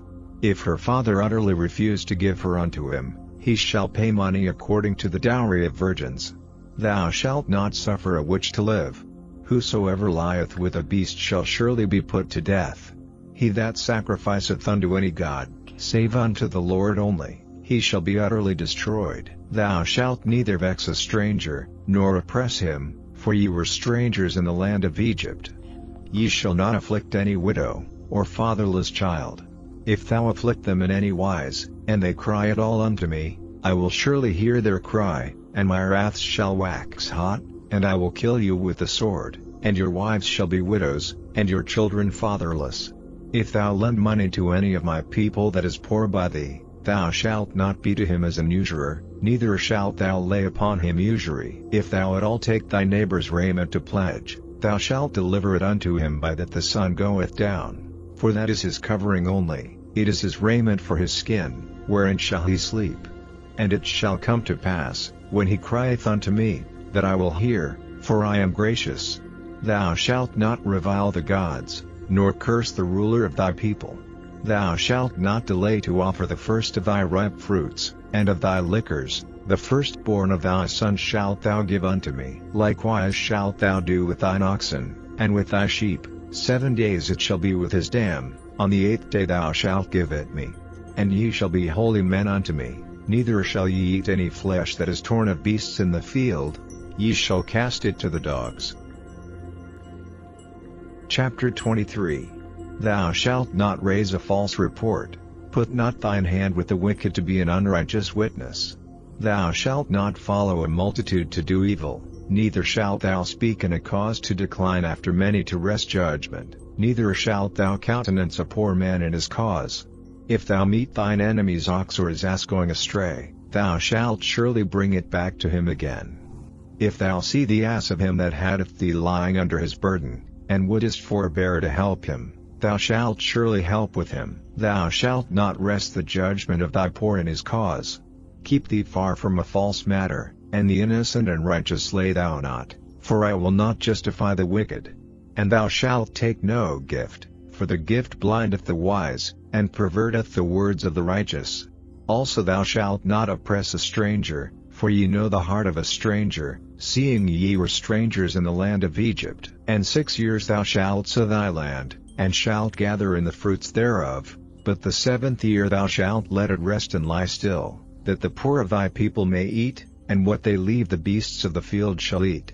In like manner thou shalt deal with thy vineyard, and with thy oliveyard. 6 days thou shalt do thy work, and on the 7th day thou shalt rest, that thine ox and thine ass may rest, and the son of thy handmaid, and the stranger, may be refreshed. And in all things that I have said unto you be circumspect, and make no mention of the name of other gods, neither let it be heard out of thy mouth. 3 times thou shalt keep a feast unto me in the year.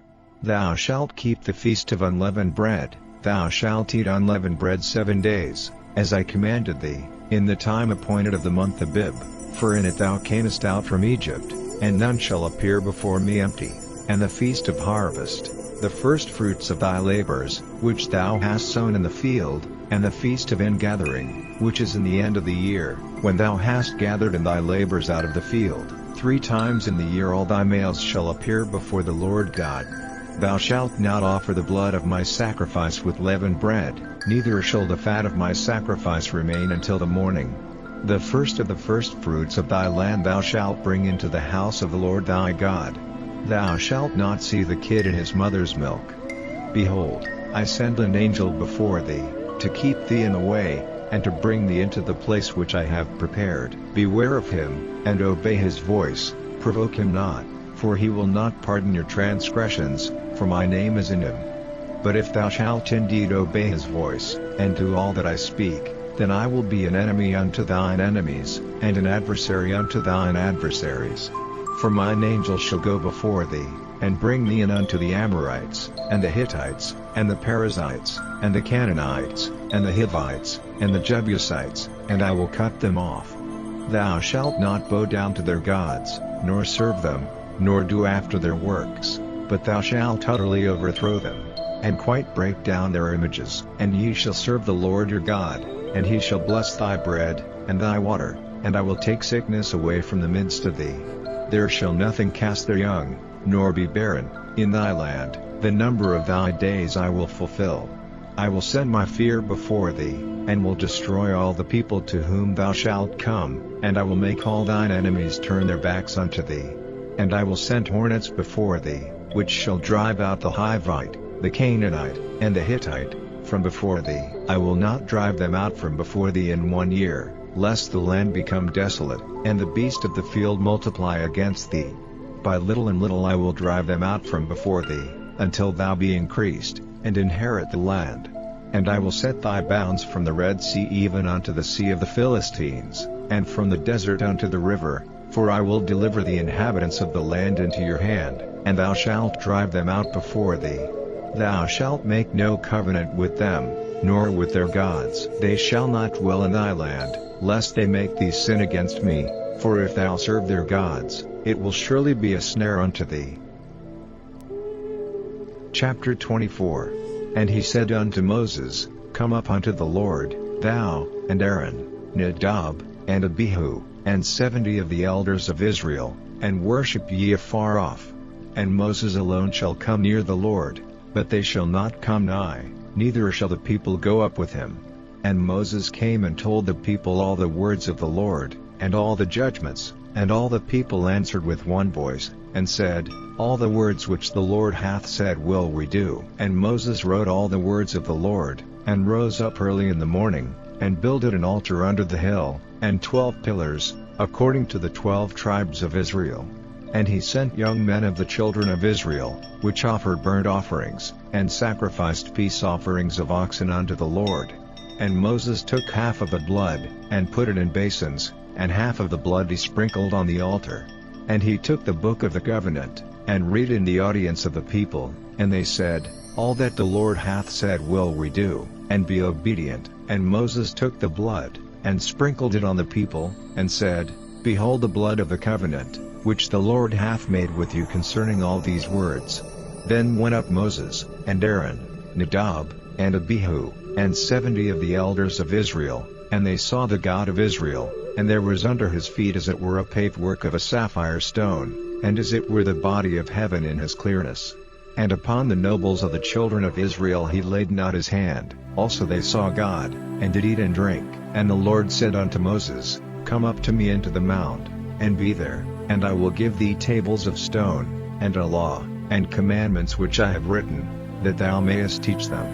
And Moses rose up, and his minister Joshua, and Moses went up into the mount of God. And he said unto the elders, Tarry ye here for us, until we come again unto you, and, behold, Aaron and Hur are with you. If any man have any matters to do, let him come unto them. And Moses went up into the mount, and a cloud covered the mount, and the glory of the Lord abode upon Mount Sinai, and the cloud covered it 6 days, and the 7th day he called unto Moses out of the midst of the cloud. And the sight of the glory of the Lord was like devouring fire on the top of the mount in the eyes of the children of Israel. And Moses went into the midst of the cloud, and gat him up into the mount, and Moses was in the mount 40 days and 40 nights. Chapter 25. And the Lord spake unto Moses, saying, Speak unto the children of Israel, that they bring me an offering. Of every man that giveth it willingly with his heart ye shall take my offering. And this is the offering which ye shall take of them, gold, and silver, and brass, and blue, and purple, and scarlet, and fine linen, and goat's hair, and ram's skins dyed red, and badger's skins, and shittim wood, oil for the light, spices for anointing oil, and for sweet incense, onyx stones, and stones to be set in the ephod, and in the breastplate. And let them make me a sanctuary, that I may dwell among them, according to all that I show thee, after the pattern of the tabernacle, and the pattern of all the instruments thereof, even so shall ye make it. And they shall make an ark of shittim wood, 2 cubits and a half shall be the length thereof, and a cubit and a half the breadth thereof, and a cubit and a half the height thereof. And thou shalt overlay it with pure gold, within and without shalt thou overlay it, and shalt make upon it a crown of gold round about. And thou shalt cast 4 rings of gold for it, and put them in the 4 corners thereof, and 2 rings shall be in the one side of it, and 2 rings in the other side of it. And thou shalt make staves of shittim wood, and overlay them with gold. And thou shalt put the staves into the rings by the sides of the ark, that the ark may be borne with them. The staves shall be in the rings of the ark, they shall not be taken from it.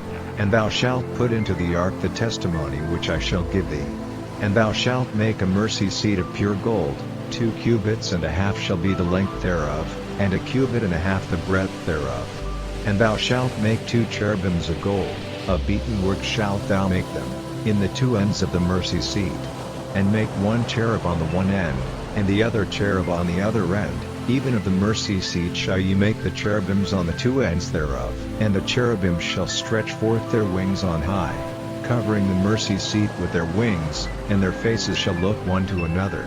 Toward the mercy seat shall the faces of the cherubims be. And thou shalt put the mercy seat above upon the ark, and in the ark thou shalt put the testimony that I shall give thee. And there I will meet with thee, and I will commune with thee from above the mercy seat, from between the 2 cherubims which are upon the ark of the testimony, of all things which I will give thee in commandment unto the children of Israel. Thou shalt also make a table of shittim wood, 2 cubits shall be the length thereof, and a cubit the breadth thereof, and a cubit and a half the height thereof. And thou shalt overlay it with pure gold, and make thereto a crown of gold round about. And thou shalt make unto it a border of an handbreadth round about, and thou shalt make a golden crown to the border thereof round about. And thou shalt make for it 4 rings of gold, and put the rings in the 4 corners that are on the 4 feet thereof. Over against the border shall the rings be for places of the staves to bear the table. And thou shalt make the staves of shittim wood, and overlay them with gold, that the table may be borne with them. And thou shalt make the dishes thereof, and spoons thereof, and covers thereof, and bowls thereof, to cover withal, of pure gold shalt thou make them. And thou shalt set upon the table showbread before me alway.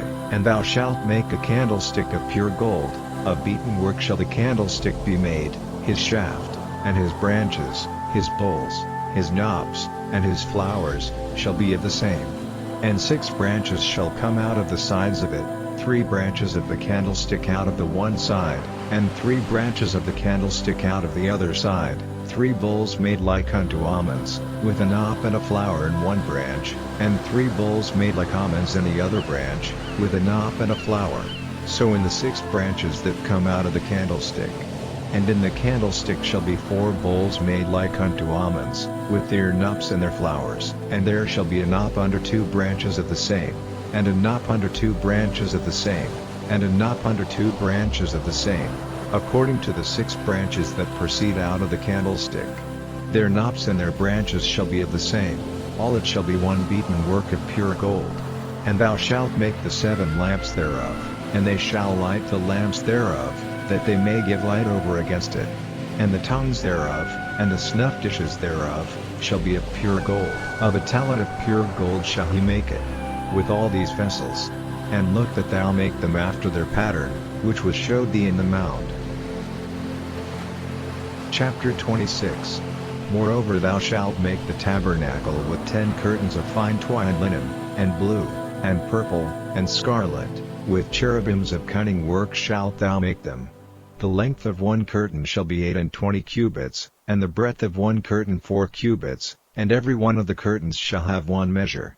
The 5 curtains shall be coupled together one to another, and other 5 curtains shall be coupled one to another. And thou shalt make loops of blue upon the edge of the one curtain from the selvage in the coupling, and likewise shalt thou make in the uttermost edge of another curtain, in the coupling of the second. 50 loops shalt thou make in the one curtain, and 50 loops shalt thou make in the edge of the curtain that is in the coupling of the second, that the loops may take hold one of another. And thou shalt make 50 taches of gold, and couple the curtains together with the taches, and it shall be one tabernacle. And thou shalt make curtains of goat's hair to be a covering upon the tabernacle, 11 curtains shalt thou make. The length of one curtain shall be 30 cubits, and the breadth of one curtain 4 cubits, and the 11 curtains shall be all of one measure. And thou shalt couple 5 curtains by themselves, and 6 curtains by themselves, and shalt double the 6th curtain in the forefront of the tabernacle. And thou shalt make 50 loops on the edge of the one curtain that is outmost in the coupling, and 50 loops in the edge of the curtain which coupleth the second. And thou shalt make 50 taches of brass, and put the taches into the loops, and couple the tent together, that it may be one. And the remnant that remaineth of the curtains of the tent, the half curtain that remaineth, shall hang over the backside of the tabernacle.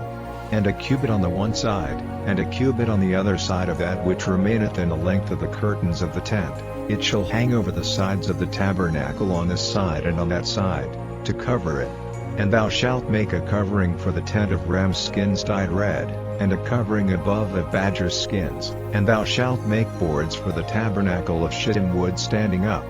10 cubits shall be the length of a board, and 1.5 cubits shall be the breadth of one board. 2 tenons shall there be in one board, set in order one against another. Thus shalt thou make for all the boards of the tabernacle. And thou shalt make the boards for the tabernacle, 20 boards on the south side southward. And thou shalt make 40 sockets of silver under the 20 boards, 2 sockets under one board for his 2 tenons, and 2 sockets under another board for his 2 tenons. And for the second side of the tabernacle on the north side there shall be 20 boards, and there 40 sockets of silver, 2 sockets under one board, and 2 sockets under another board. And for the sides of the tabernacle westward thou shalt make 6 boards. And 2 boards shalt thou make for the corners of the tabernacle and the 2 sides. And they shall be coupled together beneath, and they shall be coupled together above the head of it unto one ring. Thus shall it be for them both, they shall be for the 2 corners. And they shall be 8 boards, and their sockets of silver, 16 sockets, 2 sockets under one board, and 2 sockets under another board. And thou shalt make bars of shittim wood, 5 for the boards of the one side of the tabernacle, and 5 bars for the boards of the other side of the tabernacle, and 5 bars for the boards of the side of the tabernacle, for the 2 sides westward. And the middle bar in the midst of the board shall reach from end to end. And thou shalt overlay the boards with gold, and make their rings of gold for places for the bars, and thou shalt overlay the bars with gold. And thou shalt rear up the tabernacle according to the fashion thereof which was showed thee in the mount. And thou shalt make a veil of blue, and purple, and scarlet, and fine twined linen of cunning work, with cherubim shall it be made, and thou shalt hang it upon 4 pillars of shittim wood overlaid with gold, their hooks shall be of gold, upon the 4 sockets of silver. And thou shalt hang up the veil under the taches, that thou mayest bring in thither within the veil the ark of the testimony, and the veil shall divide unto you between the holy place and the most holy. And thou shalt put the mercy seat upon the ark of the testimony in the most holy place. And thou shalt set the table without the veil, and the candlestick over against the table on the side of the tabernacle toward the south, and thou shalt put the table on the north side. And thou shalt make an hanging for the door of the tent, of blue, and purple, and scarlet, and fine twined linen, wrought with needlework. And thou shalt make for the hanging 5 pillars of shittim wood, and overlay them with gold, and their hooks shall be of gold, and thou shalt cast 5 sockets of brass for them. Chapter 27. And thou shalt make an altar of shittim wood, 5 cubits long, and 5 cubits broad. The altar shall be 4 square, and the height thereof shall be 3 cubits. And thou shalt make the horns of it upon the 4 corners thereof, his horns shall be of the same, and thou shalt overlay it with brass. And thou shalt make his pans to receive his ashes, and his shovels, and his basins, and his flesh hooks, and his fire pans, all the vessels thereof thou shalt make of brass. And thou shalt make for it a grate of network of brass, and upon the net shalt thou make 4 brassen rings in the 4 corners thereof. And thou shalt put it under the compass of the altar beneath, that the net may be even to the midst of the altar. And thou shalt make staves for the altar, staves of shittim wood, and overlay them with brass. And the staves shall be put into the rings, and the staves shall be upon the 2 sides of the altar, to bear it. Hollow with boards shalt thou make it, as it was showed thee in the mount, so shall they make it. And thou shalt make the court of the tabernacle. For the south side southward there shall be hangings for the cord of fine twined linen of 100 cubits long for one side, and the 20 pillars thereof and their 20 sockets shall be of brass. The hooks of the pillars and their fillets shall be of silver. And likewise for the north side in length there shall be hangings of 100 cubits long, and his 20 pillars and their 20 sockets of brass, the hooks of the pillars and their fillets of silver. And for the breadth of the court on the west side shall be hangings of 50 cubits, their pillars 10, and their sockets 10. And the breadth of the court on the east side eastward shall be 50 cubits. The hangings of one side of the gate shall be 15 cubits, their pillars 3, and their sockets 3. And on the other side shall be hangings 15 cubits, their pillars 3, and their sockets 3. And for the gate of the court shall be an hanging of 20 cubits, of blue, and purple, and scarlet, and fine twined linen, wrought with needlework, and their pillars shall be 4, and their sockets 4. All the pillars round about the court shall be filleted with silver, their hooks shall be of silver, and their sockets of brass. The length of the court shall be 100 cubits, and the breadth 50 everywhere, and the height 5 cubits of fine twined linen, and their sockets of brass. All the vessels of the tabernacle and all the service thereof, and all the pins thereof, and all the pins of the court, shall be of brass. And thou shalt command the children of Israel, that they bring thee pure oil olive beaten for the light, to cause the lamp to burn always. In the tabernacle of the congregation without the veil, which is before the testimony, Aaron and his sons shall order it from evening to morning before the Lord. It shall be a statute forever unto their generations on the behalf of the children of Israel. Chapter 28. And take thou unto thee Aaron thy brother, and his sons with him, from among the children of Israel, that he may minister unto me in the priest's office, even Aaron, Nadab, and Abihu, Eleazar and Itamar, Aaron's sons. And thou shalt make holy garments for Aaron thy brother for glory and for beauty. And thou shalt speak unto all that are wise-hearted, whom I have filled with the spirit of wisdom, that they may make Aaron's garments to consecrate him, that he may minister unto me in the priest's office. And these are the garments which they shall make: a breastplate, and an ephod, and a robe, and a broidered coat, a mitre, and a girdle. And they shall make holy garments for Aaron thy brother, and his sons, that he may minister unto me in the priest's office. And they shall take gold, and blue, and purple, and scarlet, and fine linen.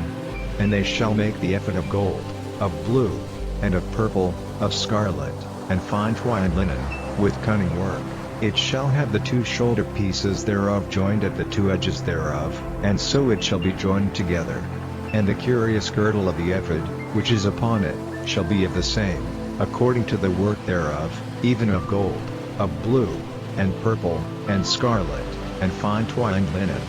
And thou shalt take 2 onyx stones, and grave on them the names of the children of Israel, 6 of their names on one stone, and the other 6 names of the rest on the other stone, according to their birth.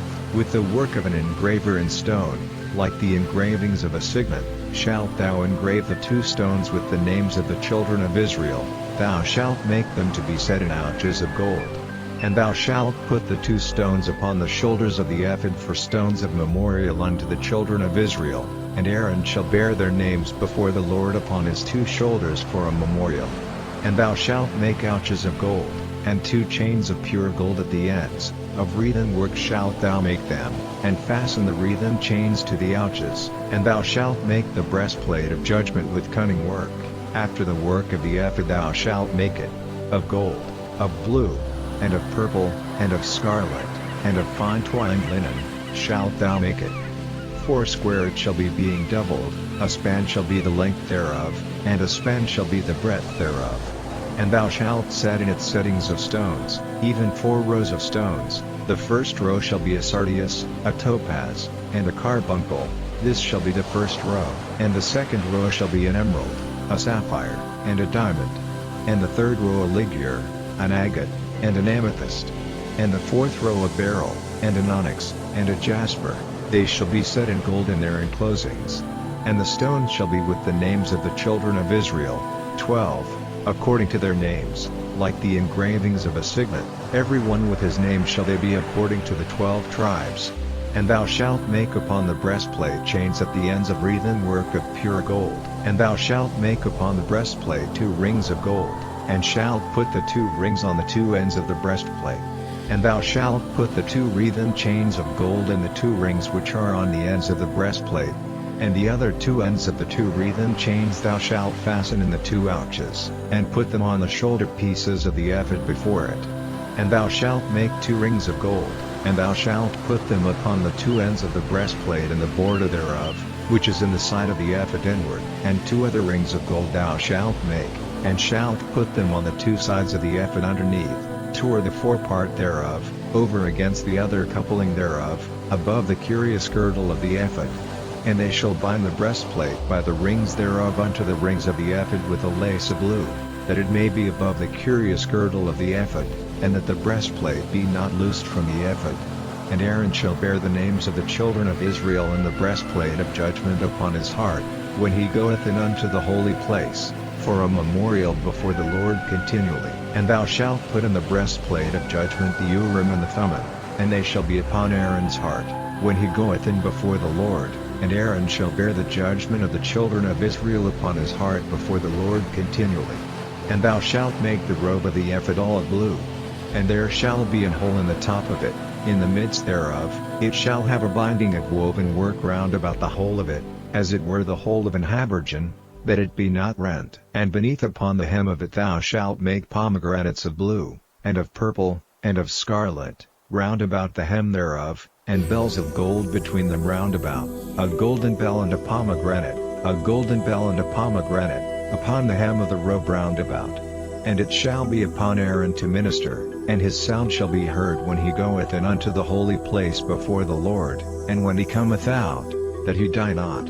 And thou shalt make a plate of pure gold, and grave upon it, like the engravings of a signet, holiness to the Lord. And thou shalt put it on a blue lace, that it may be upon the mitre, upon the forefront of the mitre it shall be. And it shall be upon Aaron's forehead, that Aaron may bear the iniquity of the holy things, which the children of Israel shall hallow in all their holy gifts, and it shall be always upon his forehead, that they may be accepted before the Lord. And thou shalt embroider the coat of fine linen, and thou shalt make the mitre of fine linen, and thou shalt make the girdle of needlework, and for Aaron's sons thou shalt make coats, and thou shalt make for them girdles, and bonnets shalt thou make for them, for glory and for beauty. And thou shalt put them upon Aaron thy brother, and his sons with him, and shalt anoint them, and consecrate them, and sanctify them, that they may minister unto me in the priest's office. And thou shalt make them linen breeches to cover their nakedness, from the loins even unto the thighs they shall reach, and they shall be upon Aaron, and upon his sons, when they come in unto the tabernacle of the congregation, or when they come near unto the altar to minister in the holy place, that they bear not iniquity, and die. It shall be a statute forever unto him and his seed after him. Chapter 29. And this is the thing that thou shalt do unto them to hallow them, to minister unto me in the priest's office. Take 1 young bullock, and 2 rams without blemish, and unleavened bread, and cakes unleavened tempered with oil, and wafers unleavened anointed with oil, of wheaten flour shalt thou make them. And thou shalt put them into 1 basket, and bring them in the basket, with the bullock and the 2 rams.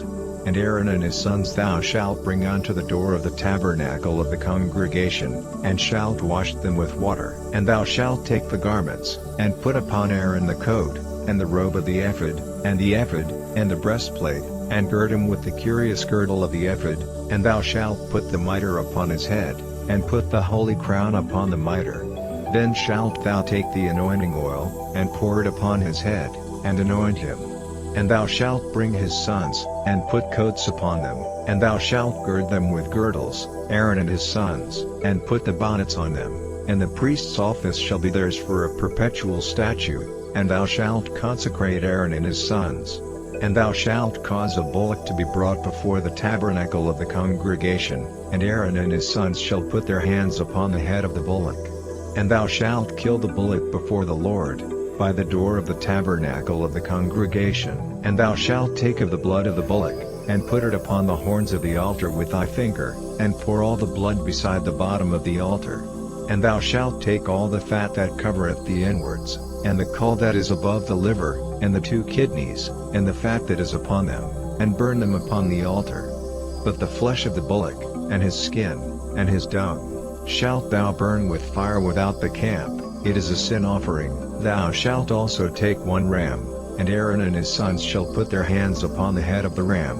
And thou shalt slay the ram, and thou shalt take his blood, and sprinkle it round about upon the altar. And thou shalt cut the ram in pieces, and wash the inwards of him, and his legs, and put them unto his pieces, and unto his head. And thou shalt burn the whole ram upon the altar. It is a burnt offering unto the Lord, it is a sweet savor, an offering made by fire unto the Lord. And thou shalt take the other ram, and Aaron and his sons shall put their hands upon the head of the ram. Then shalt thou kill the ram, and take of his blood, and put it upon the tip of the right ear of Aaron. and upon the tip of the right ear of his sons, and upon the thumb of their right hand, and upon the great toe of their right foot, and sprinkle the blood upon the altar round about. And thou shalt take of the blood that is upon the altar, and of the anointing oil, and sprinkle it upon Aaron, and upon his garments, and upon his sons, and upon the garments of his sons with him, and he shall be hallowed, and his garments, and his sons' garments with him. Also thou shalt take of the ram the fat and the rump, and the fat that covereth the inwards, and the caul above the liver, and the 2 kidneys, and the fat that is upon them, and the right shoulder, for it is a ram of consecration, and 1 loaf of bread, and 1 cake of oiled bread, and 1 wafer out of the basket of the unleavened bread that is before the Lord. And thou shalt put all in the hands of Aaron, and in the hands of his sons, and shalt wave them for a wave offering before the Lord. And thou shalt receive them of their hands, and burn them upon the altar for a burnt offering, for a sweet savor before the Lord. It is an offering made by fire unto the Lord. And thou shalt take the breast of the ram of Aaron's consecration, and wave it for a wave offering before the Lord, and it shall be thy part. And thou shalt sanctify the breast of the wave offering, and the shoulder of the heave offering, which is waved, and which is heaved up, of the ram of the consecration, even of that which is for Aaron, and of that which is for his sons, and it shall be Aaron's and his sons by a statute forever from the children of Israel, for it is an heave offering, and it shall be an heave offering from the children of Israel of the sacrifice of their peace offerings, even their heave offering unto the Lord. And the holy garments of Aaron shall be his sons after him, to be anointed therein, and to be consecrated in them. And that son that is priest in his stead shall put them on 7 days, when he cometh into the tabernacle of the congregation to minister in the holy place. And thou shalt take the ram of the consecration, and seethe his flesh in the holy place. And Aaron and his sons shall eat the flesh of the ram, and the bread that is in the basket, by the door of the tabernacle of the congregation. And they shall eat those things wherewith the atonement was made, to consecrate and to sanctify them. But a stranger shall not eat thereof, because they are holy. And if aught of the flesh of the consecrations, or of the bread, remain unto the morning, then thou shalt burn the remainder with fire. It shall not be eaten, because it is holy. And thus shalt thou do unto Aaron, and to his sons, according to all things which I have commanded thee. 7 days shalt thou consecrate them, and thou shalt offer every day a bullock for a sin offering for atonement. And thou shalt cleanse the altar, when thou hast made an atonement for it, and thou shalt anoint it, to sanctify it. 7 days thou shalt make an atonement for the altar, and sanctify it, and it shall be an altar most holy. Whatsoever toucheth the altar shall be holy. Now this is that which thou shalt offer upon the altar, 2 lambs of the first year day by day continually. The 1 lamb thou shalt offer in the morning, and the other lamb thou shalt offer at even.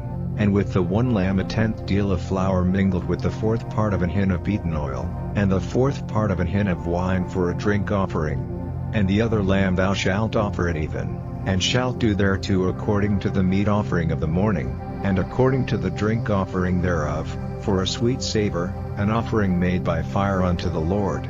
This shall be a continual burnt offering throughout your generations at the door of the tabernacle of the congregation before the Lord, where I will meet you, to speak there unto thee. And there I will meet with the children of Israel, and the tabernacle shall be sanctified by my glory. And I will sanctify the tabernacle of the congregation, and the altar. I will sanctify also both Aaron and his sons, to minister to me in the priest's office. And I will dwell among the children of Israel, and will be their God. And they shall know that I am the Lord their God, that brought them forth out of the land of Egypt, that I may dwell among them. I am the Lord their God. Chapter 30. And thou shalt make an altar to burn incense upon, of shittim wood shalt thou make it. A cubit shall be the length thereof, and a cubit the breadth thereof, 4 square shall it be, and 2 cubits shall be the height thereof, the horns thereof shall be of the same. And thou shalt overlay it with pure gold, the top thereof, and the sides thereof round about, and the horns thereof, and thou shalt make unto it a crown of gold round about, and 2 golden rings shalt thou make to it under the crown of it, by the 2 corners thereof, upon the 2 sides of it shalt thou make it, and they shall be for places for the staves to bear it withal. And thou shalt make the staves of shittim wood, and overlay them with gold. And thou shalt put it before the veil that is by the ark of the testimony, before the mercy seat that is over the testimony, where I will meet with thee. And Aaron shall burn thereon sweet incense every morning, when he dresseth the lamps, he shall burn incense upon it. And when Aaron lighteth the lamps at even, he shall burn incense upon it, a perpetual incense before the Lord throughout your generations. Ye shall offer no strange incense thereon, nor burn sacrifice, nor meat offering, neither shall ye pour drink offering thereon. And Aaron shall make an atonement upon the horns of it once in a year with the blood of the sin offering of atonements. Once in the year shall he make atonement upon it throughout your generations. It is most holy unto the Lord. And the Lord spake unto Moses, saying, When thou takest the sum of the children of Israel after their number, then shall they give every man a ransom for his soul unto the Lord, when thou numberest them, that there be no plague among them, when thou numberest them. This they shall give, every one that passeth among them that are numbered, half a shekel after the shekel of the sanctuary. A shekel is 20 gerahs, and half shekel shall be the offering of the Lord. Every one that passeth among them that are numbered, from 20 years old and above, shall give an offering unto the Lord. The rich shall not give more, and the poor shall not give less than half a shekel, when they give an offering unto the Lord, to make an atonement for your souls. And thou shalt take the atonement money of the children of Israel, and shalt appoint it for the service of the tabernacle of the congregation, that it may be a memorial unto the children of Israel before the Lord, to make an atonement for your souls. And the Lord spake unto Moses, saying, Thou shalt also make a laver of brass, and his foot also of brass, to wash withal, and thou shalt put it between the tabernacle of the congregation and the altar, and thou shalt put water therein. For Aaron and his sons shall wash their hands and their feet thereat, when they go into the tabernacle of the congregation, they shall wash with water, that they die not, or when they come near to the altar to minister, to burn offering made by fire unto the Lord, so they shall wash their hands and their feet, that they die not, and it shall be a statute forever to them, even to him and to his seed throughout their generations. Moreover the Lord spake unto Moses, saying, Take thou also unto thee principal spices, of pure myrrh 500 shekels, and of sweet cinnamon half so much, even 250 shekels, and of sweet calamus 250 shekels, and of kasha 500 shekels, after the shekel of the sanctuary, and of oil olive and hin, and thou shalt make it an oil of holy ointment, an ointment compound after the art of the apothecary. It shall be an holy anointing oil. And thou shalt anoint the tabernacle of the congregation therewith, and the ark of the testimony, and the table and all his vessels, and the candlestick and his vessels, and the altar of incense, and the altar of burnt offering with all his vessels, and the laver and his foot. And thou shalt sanctify them, that they may be most holy, whatsoever toucheth them shall be holy. And thou shalt anoint Aaron and his sons, and consecrate them, that they may minister unto me in the priest's office. And thou shalt speak unto the children of Israel, saying, This shall be an holy anointing oil unto me throughout your generations. Upon man's flesh shall it not be poured, neither shall ye make any other like it. After the composition of it, it is holy, and it shall be holy unto you. Whosoever compoundeth any like it, or whosoever putteth any of it upon a stranger, shall even be cut off from his people. And the Lord said unto Moses, Take unto thee sweet spices, stacte, and onycha, and galbanum, these sweet spices with pure frankincense, of each shall there be a like weight. And thou shalt make it a perfume, a confection after the art of the apothecary, tempered together, pure and holy. And thou shalt beat some of it very small, and put of it before the testimony in the tabernacle of the congregation, where I will meet with thee. It shall be unto you most holy. And as for the perfume which thou shalt make, ye shall not make to yourselves according to the composition thereof, it shall be unto thee holy for the Lord. Whosoever shall make like unto that, to smell thereto, shall even be cut off from his people. Chapter 31. And the Lord spake unto Moses, saying, See, I have called by name Bezaleel the son of Uri, the son of Hur, of the tribe of Judah, and I have filled him with the Spirit of God, in wisdom, and in understanding, and in knowledge, and in all manner of workmanship, to devise cunning works, to work in gold, and in silver, and in brass, and in cutting of stones, to set them, and in carving of timber, to work in all manner of workmanship. And I, behold, I have given with him Aholiab, the son of Ahisamach, of the tribe of Dan, and in the hearts of all that are wise-hearted I have put wisdom, that they may make all that I have commanded thee, the tabernacle of the congregation, and the ark of the testimony, and the mercy seat that is thereupon, and all the furniture of the tabernacle, and the table and his furniture, and the pure candlestick with all his furniture, and the altar of incense, and the altar of burnt offering with all his furniture, and the laver in his foot, and the cloths of service, and the holy garments for Aaron the priest, and the garments of his sons, to minister in the priest's office, and the anointing oil, and sweet incense for the holy place, according to all that I have commanded thee shall they do. And the Lord spake unto Moses, saying, Speak thou also unto the children of Israel, saying, Verily my Sabbaths ye shall keep, for it is a sign between me and you throughout your generations, that ye may know that I am the Lord that doth sanctify you. Ye shall keep the Sabbath therefore, for it is holy unto you. Every one that defileth it shall surely be put to death, for whosoever doeth any work therein, that soul shall be cut off from among his people. 6 days may work be done, but in the seventh is the Sabbath of rest, holy to the Lord. Whosoever doeth any work in the Sabbath day, he shall surely be put to death. Wherefore the children of Israel shall keep the Sabbath, to observe the Sabbath throughout their generations, for a perpetual covenant.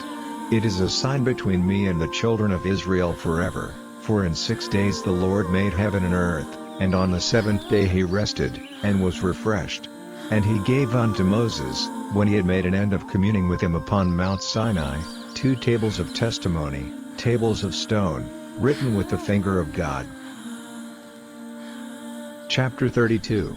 And when the people saw that Moses delayed to come down out of the mount, the people gathered themselves together unto Aaron, and said unto him, Up, make us gods, which shall go before us, for as for this Moses, the man that brought us up out of the land of Egypt, we want not what is become of him. And Aaron said unto them, Break off the golden earrings, which are in the ears of your wives, of your sons, and of your daughters, and bring them unto me.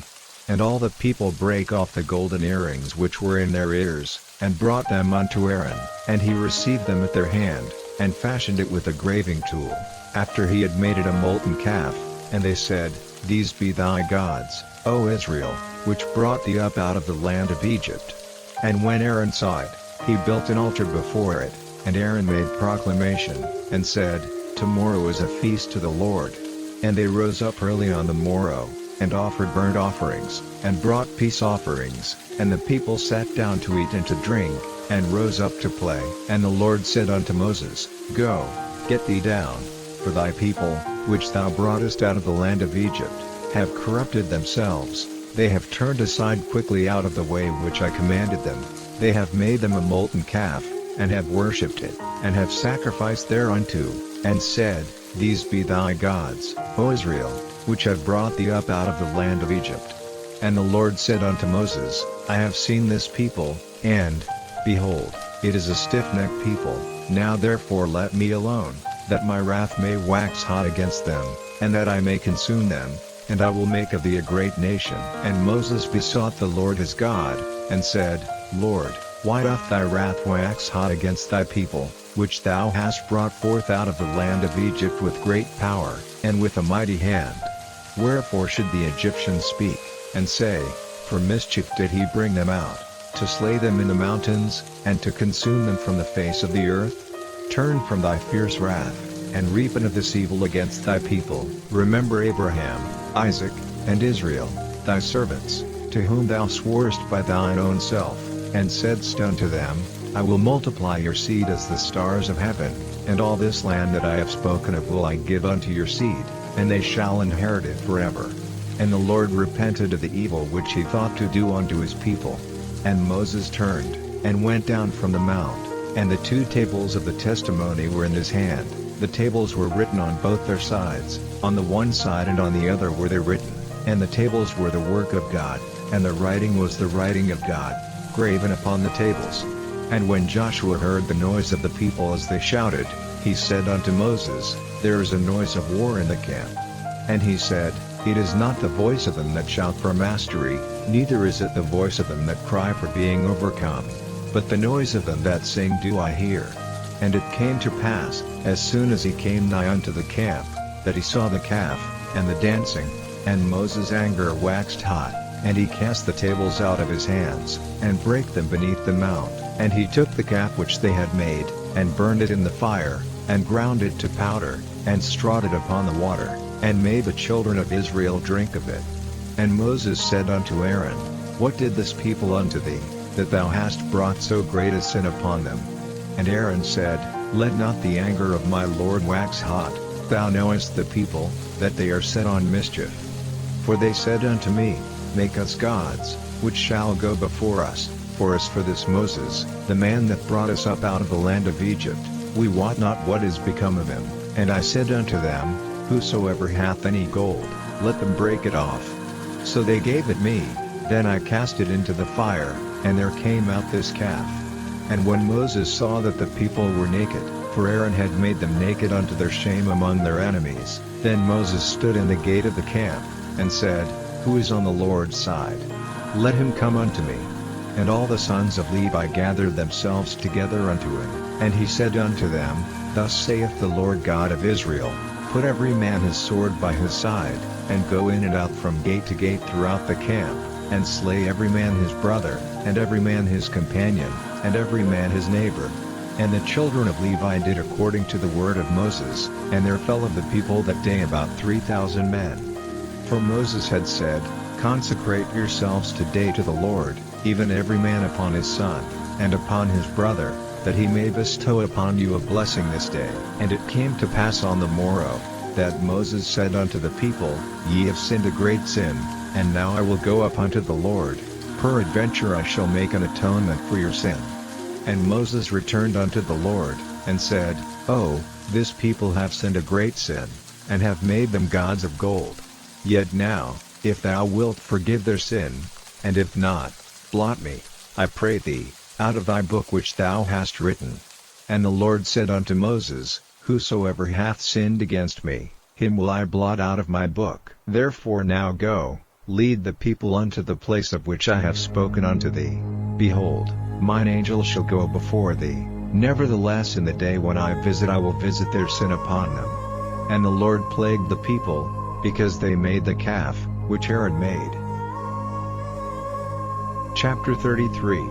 And the Lord said unto Moses, Depart, and go up hence, thou and the people which thou hast brought up out of the land of Egypt, unto the land which I sware unto Abraham, to Isaac, and to Jacob, saying, Unto thy seed will I give it, and I will send an angel before thee, and I will drive out the Canaanite, the Amorite, and the Hittite, and the Perizzite, the Hivite, and the Jebusite, unto a land flowing with milk and honey, for I will not go up in the midst of thee, for thou art a stiff-necked people, lest I consume thee in the way. And when the people heard these evil tidings, they mourned, and no man did put on him his ornaments. For the Lord had said unto Moses, Say unto the children of Israel, Ye are a stiff-necked people, I will come up into the midst of thee in a moment, and consume thee. Therefore now put off thy ornaments from thee, that I may know what to do unto thee. And the children of Israel stripped themselves of their ornaments by the Mount Horeb. And Moses took the tabernacle, and pitched it without the camp, afar off from the camp, and called it the tabernacle of the congregation. And it came to pass, that every one which sought the Lord went out unto the tabernacle of the congregation, which was without the camp. And it came to pass, when Moses went out unto the tabernacle, that all the people rose up, and stood every man at his tent door, and looked after Moses, until he was gone into the tabernacle. And it came to pass, as Moses entered into the tabernacle, the cloudy pillar descended, and stood at the door of the tabernacle, and the Lord talked with Moses. And all the people saw the cloudy pillar stand at the tabernacle door, and all the people rose up and worshipped, every man in his tent door. And the Lord spake unto Moses face to face, as a man speaketh unto his friend. And he turned again into the camp, but his servant Joshua, the son of Nun, a young man, departed not out of the tabernacle. And Moses said unto the Lord, See, thou sayest unto me, Bring up this people, and thou hast not let me know whom thou wilt send with me. Yet thou hast said, I know thee by name, and thou hast also found grace in my sight. Now therefore, I pray thee, if I have found grace in thy sight, show me now thy way, that I may know thee, that I may find grace in thy sight, and consider that this nation is thy people. And he said, My presence shall go with thee, and I will give thee rest. And he said unto him, If thy presence go not with me, carry us not up hence, for wherein shall it be known here that I and thy people have found grace in thy sight? Is it not in that thou goest with us? So shall we be separated, I and thy people, from all the people that are upon the face of the earth. And the Lord said unto Moses, I will do this thing also that thou hast spoken, for thou hast found grace in my sight, and I know thee by name.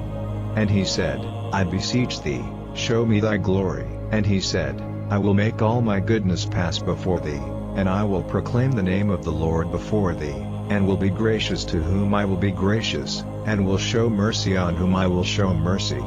And he said, Thou canst not see my face, for there shall no man see me, and live. And the Lord said, Behold, there is a place by me, and thou shalt stand upon a rock, and it shall come to pass, while my glory passeth by, that I will put thee in a cleft of the rock, and will cover thee with my hand while I pass by, and I will take away mine hand, and thou shalt see my back parts, but my face shall not be seen. Chapter 34.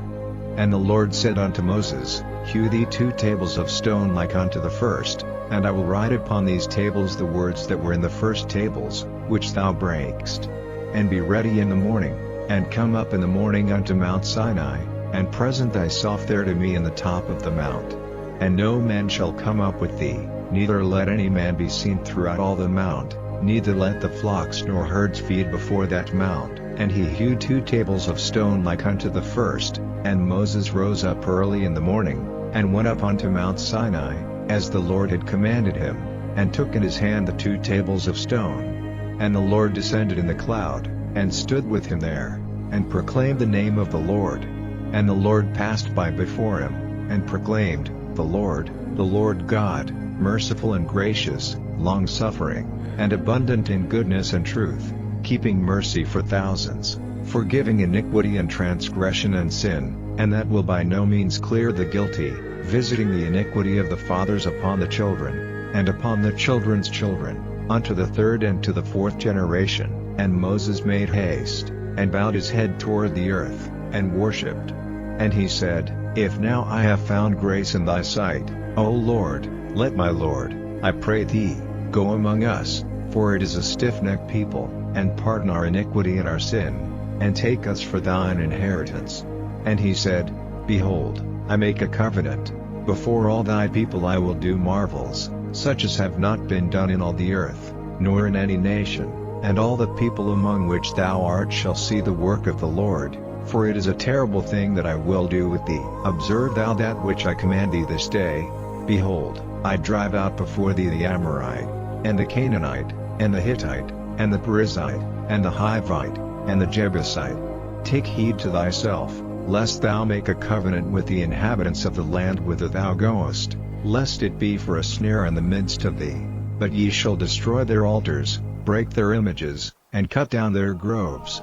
For thou shalt worship no other God, for the Lord, whose name is jealous, is a jealous God, lest thou make a covenant with the inhabitants of the land, and they go a-whoring after their gods, and do sacrifice unto their gods, and one call thee, and thou eat of his sacrifice, and thou take of their daughters unto thy sons, and their daughters go a-whoring after their gods, and make thy sons go a-whoring after their gods. Thou shalt make thee no molten gods. The feast of unleavened bread shalt thou keep. 7 days thou shalt eat unleavened bread, as I commanded thee, in the time of the month Abib, for in the month Abib thou camest out from Egypt. All that openeth the matrix is mine, and every firstling among thy cattle, whether ox or sheep, that is male. But the firstling of an ass thou shalt redeem with a lamb, and if thou redeem him not, then shalt thou break his neck. All the firstborn of thy sons thou shalt redeem. And none shall appear before me empty. 6 days thou shalt work, But on the seventh day thou shalt rest, in earing time and in harvest thou shalt rest. And thou shalt observe the feast of weeks, of the firstfruits of wheat harvest, and the feast of ingathering at the year's end. Thrice in the year shall all your men children appear before the Lord God, the God of Israel, for I will cast out the nations before thee, and enlarge thy borders, neither shall any man desire thy land, when thou shalt go up to appear before the Lord thy God thrice in the year. Thou shalt not offer the blood of my sacrifice with leaven, neither shall the sacrifice of the feast of the Passover be left unto the morning.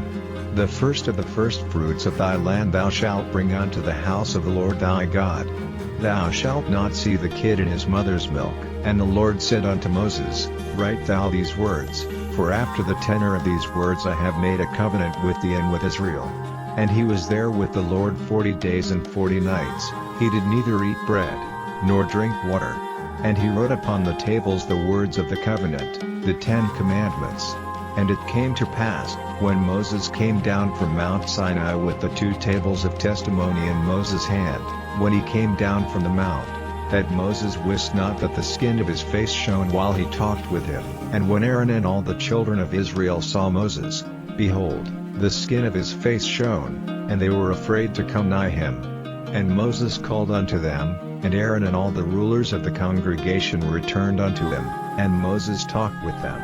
And afterward all the children of Israel came nigh, and he gave them in commandment all that the Lord had spoken with him in Mount Sinai.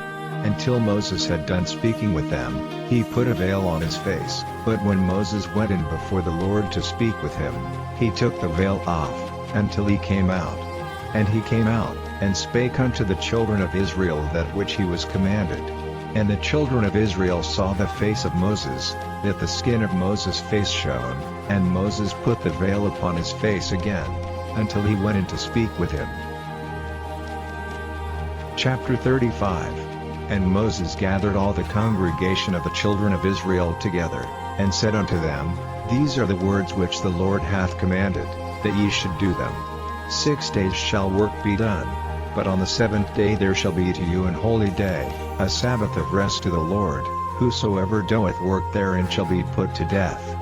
Ye shall kindle no fire throughout your habitations upon the Sabbath day. And Moses spake unto all the congregation of the children of Israel, saying, This is the thing which the Lord commanded, saying, Take ye from among you an offering unto the Lord, whosoever is of a willing heart, let him bring it, an offering of the Lord, gold, and silver, and brass, and blue, and purple, and scarlet, and fine linen, and goat's hair, and ram's skins dyed red, and badger's skins, and shittim wood, and oil for the light, and spices for anointing oil, and for the sweet incense, and onyx stones, and stones to be set for the ephod, and for the breastplate. And every wise-hearted among you shall come, and make all that the Lord hath commanded, the tabernacle, his tent, and his covering, his taches, and his boards, his bars, his pillars, and his sockets, the ark, and the staves thereof, with the mercy seat,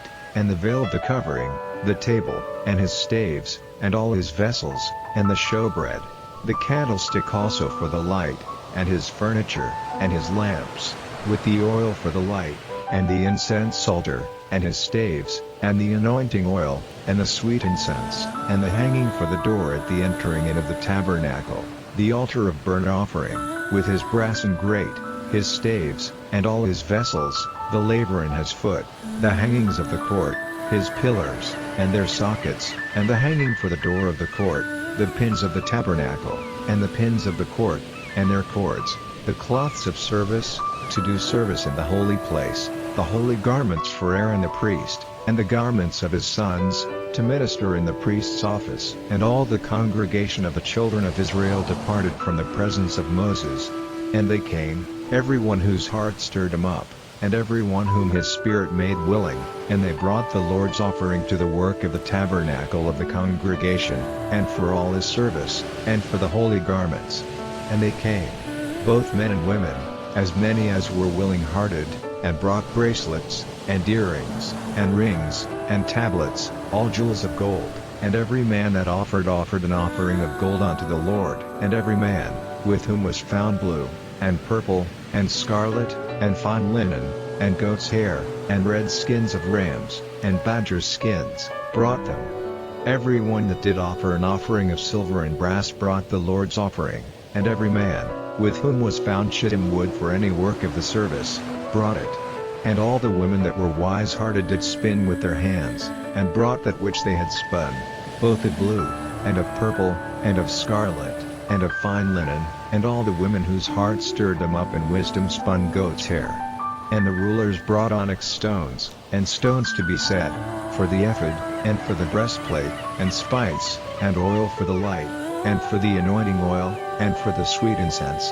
The children of Israel brought a willing offering unto the Lord, every man and woman, whose heart made them willing to bring for all manner of work, which the Lord had commanded to be made by the hand of Moses. And Moses said unto the children of Israel, See, the Lord hath called by name Bezaleel the son of Uri, the son of Hur, of the tribe of Judah, and he hath filled him with the Spirit of God, in wisdom, in understanding, and in knowledge, and in all manner of workmanship, and to devise curious works, to work in gold, and in silver, and in brass, and in the cutting of stones, to set them, and in carving of wood, to make any manner of cunning work. And he hath put in his heart that he may teach, both he, and Aholiab, the son of Ahisamach, of the tribe of Dan, them hath he filled with wisdom of heart, to work all manner of work, of the engraver, and of the cunning workman, and of the embroiderer, in blue, and in purple, in scarlet, and in fine linen, and of the weaver, even of them that do any work, and of those that devise cunning work.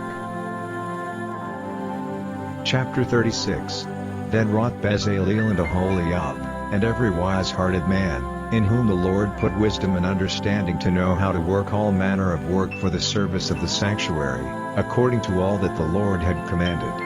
And Moses called Bezaleel and Aholiab, and every wise-hearted man, in whose heart the Lord had put wisdom, even every one whose heart stirred him up to come unto the work to do it. And they received of Moses all the offering, which the children of Israel had brought for the work of the service of the sanctuary, to make it withal. And they brought yet unto him free offerings every morning. And all the wise men, that wrought all the work of the sanctuary, came every man from his work which they made, and they spake unto Moses, saying, The people bring much more than enough for the service of the work, which the Lord commanded to make. And Moses gave commandment, and they caused it to be proclaimed throughout the camp, saying, Let neither man nor woman make any more work for the offering of the sanctuary. So the people were restrained from bringing, for the stuff they had was sufficient for all the work to make it, and too much.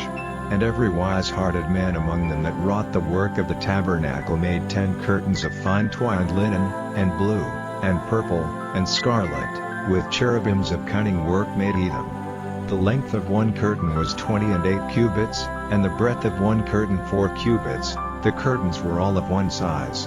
And he coupled the 5 curtains one unto another, and the other 5 curtains he coupled one unto another. And he made loops of blue on the edge of one curtain from the selvage in the coupling, likewise he made in the uttermost side of another curtain, in the coupling of the second. 50 loops made he in one curtain, and 50 loops made he in the edge of the curtain which was in the coupling of the second. The loops held one curtain to another. And he made 50 taches of gold, and coupled the curtains one unto another with the taches, so it became one tabernacle. And he made curtains of goat's hair for the tent over the tabernacle, 11 curtains he made them. The length of one curtain was 30 cubits, and 4 cubits was the breadth of one curtain. The 11 curtains were of one size. And he coupled 5 curtains by themselves, and 6 curtains by themselves. And he made 50 loops upon the uttermost edge of the curtain in the coupling, and 50 loops made he upon the edge of the curtain which coupleth the second. And he made 50 taches of brass to couple the tent together, that it might be one. And he made a covering for the tent of ram's skins dyed red, and a covering of badger's skins above that. And he made boards for the tabernacle of shittim wood, standing up.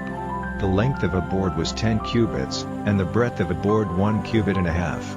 One board had 2 tenons, equally distant one from another, Thus did he make for all the boards of the tabernacle. And he made boards for the tabernacle, 20 boards for the south side southward, and 40 sockets of silver he made under the 20 boards, 2 sockets under one board for his 2 tenons, and 2 sockets under another board for his 2 tenons. And for the other side of the tabernacle, which is toward the north corner, he made 20 boards, and there 40 sockets of silver, 2 sockets under one board, and 2 sockets under another board. And for the sides of the tabernacle westward he made 6 boards. And 2 boards made he for the corners of the tabernacle in the 2 sides.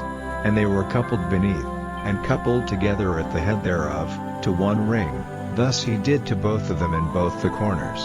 And there were 8 boards, and their sockets were 16 sockets of silver, under every board 2 sockets. And he made bars of shittim wood, 5 for the boards of the one side of the tabernacle, and 5 bars for the boards of the other side of the tabernacle, and 5 bars for the boards of the tabernacle for the sides westward. And he made the middle bar to shoot through the boards from the one end to the other. And he overlaid the boards with gold, and made their rings of gold to be places for the bars, and overlaid the bars with gold. And he made a veil of blue, and purple, and scarlet, and fine twined linen, with cherubims made he it of cunning work. And he made thereunto 4 pillars of shittim wood, and overlaid them with gold, their hooks were of gold, and he cast for them 4 sockets of silver. And he made an hanging for the tabernacle door of blue, and purple, and scarlet, and fine twined linen, of needlework, and the 5 pillars of it with their hooks, and he overlaid their chapiters and their fillets with gold, but their 5 sockets were of brass. Chapter 37. And Bezaleel made the ark of shittim wood, 2 cubits and a half was the length of it, and a cubit and a half the breadth of it, and a cubit and a half the height of it, and he overlaid it with pure gold within and without, and made a crown of gold to it round about. And he cast for it 4 rings of gold, to be set by the 4 corners of it, even 2 rings upon the one side of it, and 2 rings upon the other side of it. And he made staves of shittim wood, and overlaid them with gold. And he put the staves into the rings by the sides of the ark, to bear the ark. And he made them mercy seat of pure gold, 2 cubits and a half was the length thereof, and 1 cubit and a half the breadth thereof. And he made 2 cherubims of gold, beaten out of one piece made he them, on the 2 ends of the mercy seat, 1 cherub on the end on this side, and another cherub on the other end on that side. Out of the mercy seat made he the cherubims on the 2 ends thereof. And the cherubims spread out their wings on high, and covered with their wings over the mercy seat, with their faces one to another, even to the mercy seatward were the faces of the cherubims. And he made the table of shittim wood, 2 cubits was the length thereof, and a cubit the breadth thereof, and a cubit and a half the height thereof, and he overlaid it with pure gold, and made thereunto a crown of gold round about. Also he made thereunto a border of an handbreadth round about, and made a crown of gold for the border thereof round about. And he cast for it 4 rings of gold, and put the rings upon the 4 corners that were in the 4 feet thereof. Over against the border were the rings, the places for the staves to bear the table. And he made the staves of shittim wood, and overlaid them with gold, to bear the table. And he made the vessels which were upon the table, his dishes, and his spoons, and his bowls, and his covers to cover withal, of pure gold. And he made the candlestick of pure gold, of beaten work made he the candlestick, his shaft, and his branch, his bowls, his knobs, and his flowers, were of the same, and 6 branches going out of the sides thereof, 3 branches of the candlestick out of the one side thereof, and 3 branches of the candlestick out of the other side thereof, 3 bowls made after the fashion of almonds in one branch, a knop and a flower, and 3 bowls made like almonds in another branch, a knop and a flower. So throughout the 6 branches going out of the candlestick. And in the candlestick were 4 bowls made like almonds, his knobs, and his flowers, and a knop under 2 branches of the same, and a knop under 2 branches of the same, and a knop under 2 branches of the same, according to the 6 branches going out of it. Their knops and their branches were the same, all of it was one beaten work of pure gold. And he made his 7 lamps, and his snuffers, and his snuff dishes, of pure gold. Of a talent of pure gold made he it, and all the vessels thereof. And he made the incense altar of shittim wood, The length of it was a cubit, and the breadth of it a cubit, it was 4 and 2 cubits was the height of it, the horns thereof were of the same. And he overlaid it with pure gold, both the top of it, and the sides thereof round about, and the horns of it, also he made unto it a crown of gold round about. And he made 2 rings of gold for it under the crown thereof, by the 2 corners of it, upon the 2 sides thereof, to be places for the staves to bear it withal. And he made the staves of shittim wood, and overlaid them with gold. And he made the holy anointing oil, and the pure incense of sweet spices, according to the work of the apothecary. Chapter 38. And he made the altar of burnt offering of shittim wood, 5 cubits was the length thereof, and 5 cubits the breadth thereof, it was 4 and 3 cubits the height thereof. And he made the horns thereof on the 4 corners of it, the horns thereof were of the same, and he overlaid it with brass. And he made all the vessels of the altar, the pots, and the shovels, and the basins, and the flesh hooks, and the firepans, all the vessels thereof made he of brass. And he made for the altar a brass and grate of network under the compass thereof beneath unto the midst of it. And he cast 4 rings for the 4 ends of the grate of brass, to be places for the staves.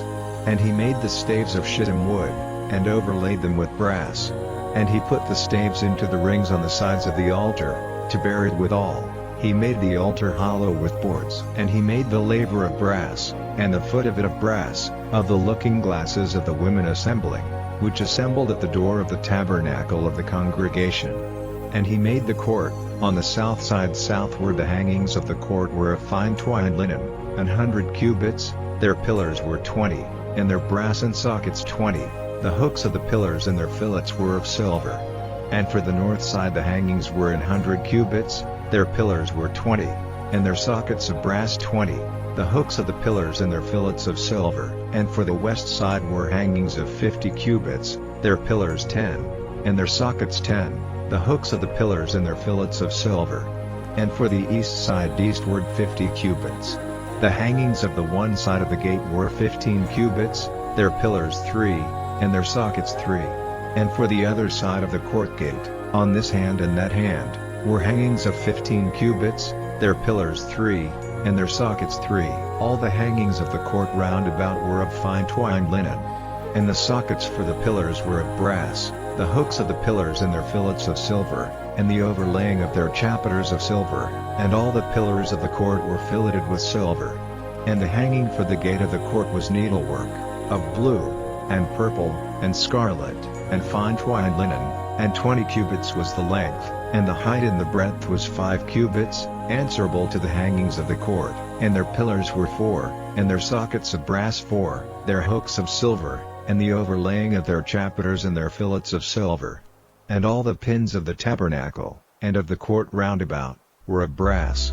This is the sum of the tabernacle, even of the tabernacle of testimony, as it was counted, according to the commandment of Moses, for the service of the Levites, by the hand of Itamar, son to Aaron the priest. And Bezaleel the son of Uri, the son of Hur, of the tribe of Judah, made all that the Lord commanded Moses. And with him was Aholiab, son of Ahisamach, of the tribe of Dan, an engraver, and a cunning workman, and an embroiderer in blue, and in purple, and in scarlet, and fine linen. All the gold that was occupied for the work in all the work of the holy place, even the gold of the offering, was 29 talents, and 730 shekels, after the shekel of the sanctuary. And the silver of them that were numbered of the congregation was 100 talents, and 1,760 shekels, after the shekel of the sanctuary, a bekah for every man, that is, half a shekel, after the shekel of the sanctuary, for every one that went to be numbered, from 20 years old and upward, for 600,000 and 3,550 men. And of the 100 talents of silver were cast the sockets of the sanctuary, and the sockets of the veil, 100 sockets of the 100 talents, a talent for a socket. And of the 1,775 shekels he made hooks for the pillars, and overlaid their chapiters, and filleted them. And the brass of the offering was 70 talents, and 2,400 shekels. And therewith he made the sockets to the door of the tabernacle of the congregation, and the brass and altar, and the brass and grate for it, and all the vessels of the altar, and the sockets of the court round about, and the sockets of the court gate, and all the pins of the tabernacle, and all the pins of the court round about. Chapter 39. And of the blue, and purple, and scarlet, they made cloths of service, to do service in the holy place, and made the holy garments for Aaron, as the Lord commanded Moses. And he made the ephod of gold, blue, and purple, and scarlet, and fine twined linen.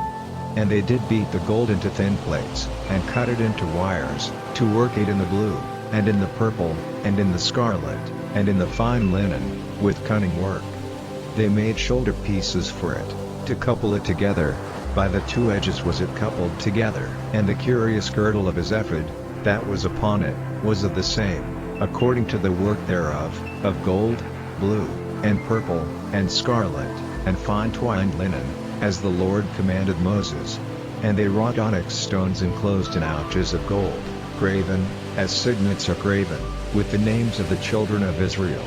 And he put them on the shoulders of the ephod, that they should be stones for a memorial to the children of Israel, as the Lord commanded Moses. And he made the breastplate of cunning work, like the work of the ephod, of gold, blue, and purple, and scarlet, and fine twined linen. It was 4 square. They made the breastplate double, a span was the length thereof, and a span the breadth thereof, being doubled. And they set in it 4 rows of stones. The first row was a sardius, a topaz, and a carbuncle. This was the first row. And the second row, an emerald, a sapphire, and a diamond. And the third row, a ligure, an agate, and an amethyst. And the fourth row, a beryl, an onyx, and a jasper. They were enclosed in ouches of gold in their enclosings. And the stones were according to the names of the children of Israel, 12, according to their names, like the engravings of a signet, every one with his name, according to the 12 tribes. And they made upon the breastplate chains at the ends, of wreathen work of pure gold. And they made 2 ouches of gold, and 2 gold rings, and put the 2 rings in the 2 ends of the breastplate. And they put the 2 wreathen chains of gold in the 2 rings on the ends of the breastplate. And the 2 ends of the 2 wreathen chains they fastened in the 2 ouches, and put them on the shoulder pieces of the ephod, before it. And they made 2 rings of gold, and put them on the 2 ends of the breastplate, upon the border of it, which was on the side of the ephod inward. And they made 2 other golden rings, and put them on the 2 sides of the ephod underneath, toward the forepart of it, over against the other coupling thereof, above the curious girdle of the ephod. And they did bind the breastplate by his rings unto the rings of the ephod with a lace of blue, that it might be above the curious girdle of the ephod, and that the breastplate might not be loosed from the ephod, as the Lord commanded Moses. And he made the robe of the ephod of woven work, all of blue, and there was an hole in the midst of the robe, as the hole of an habergeon, with a band round about the hole, that it should not rend. And they made upon the hems of the robe pomegranates of blue, and purple, and scarlet, and twined linen.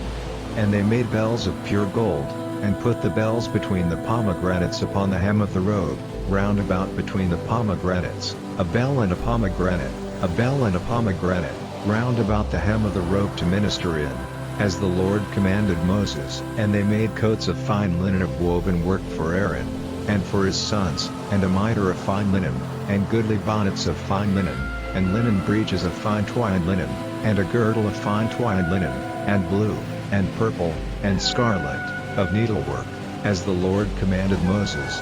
And they made the plate of the holy crown of pure gold, and wrote upon it a writing, like to the engravings of a signet, holiness to the Lord.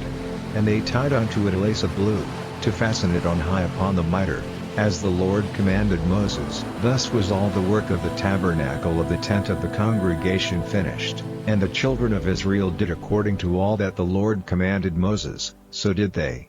And they brought the tabernacle unto Moses, the tent, and all his furniture, his taches, his boards, his bars, and his pillars, and his sockets, and the covering of ram's skins dyed red, and the covering of badger skins, and the veil of the covering, the ark of the testimony, and the staves thereof, and the mercy seat, the table, and all the vessels thereof, and the showbread, the pure candlestick, with the lamps thereof, even with the lamps to be set in order, and all the vessels thereof, and the oil for light, and the golden altar, and the anointing oil, and the sweet incense, and the hanging for the tabernacle door, the brassen altar, and his grate of brass, his staves, and all his vessels, the laver in his foot, the hangings of the court, his pillars, and his sockets, and the hanging for the court gate, his cords, and his pins, and all the vessels of the service of the tabernacle, for the tent of the congregation, the cloths of service to do service in the holy place,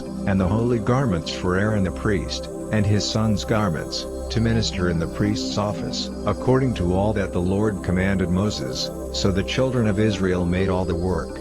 And Moses did look upon all the work, and, behold, they had done it as the Lord had commanded, even so had they done it, and Moses blessed them.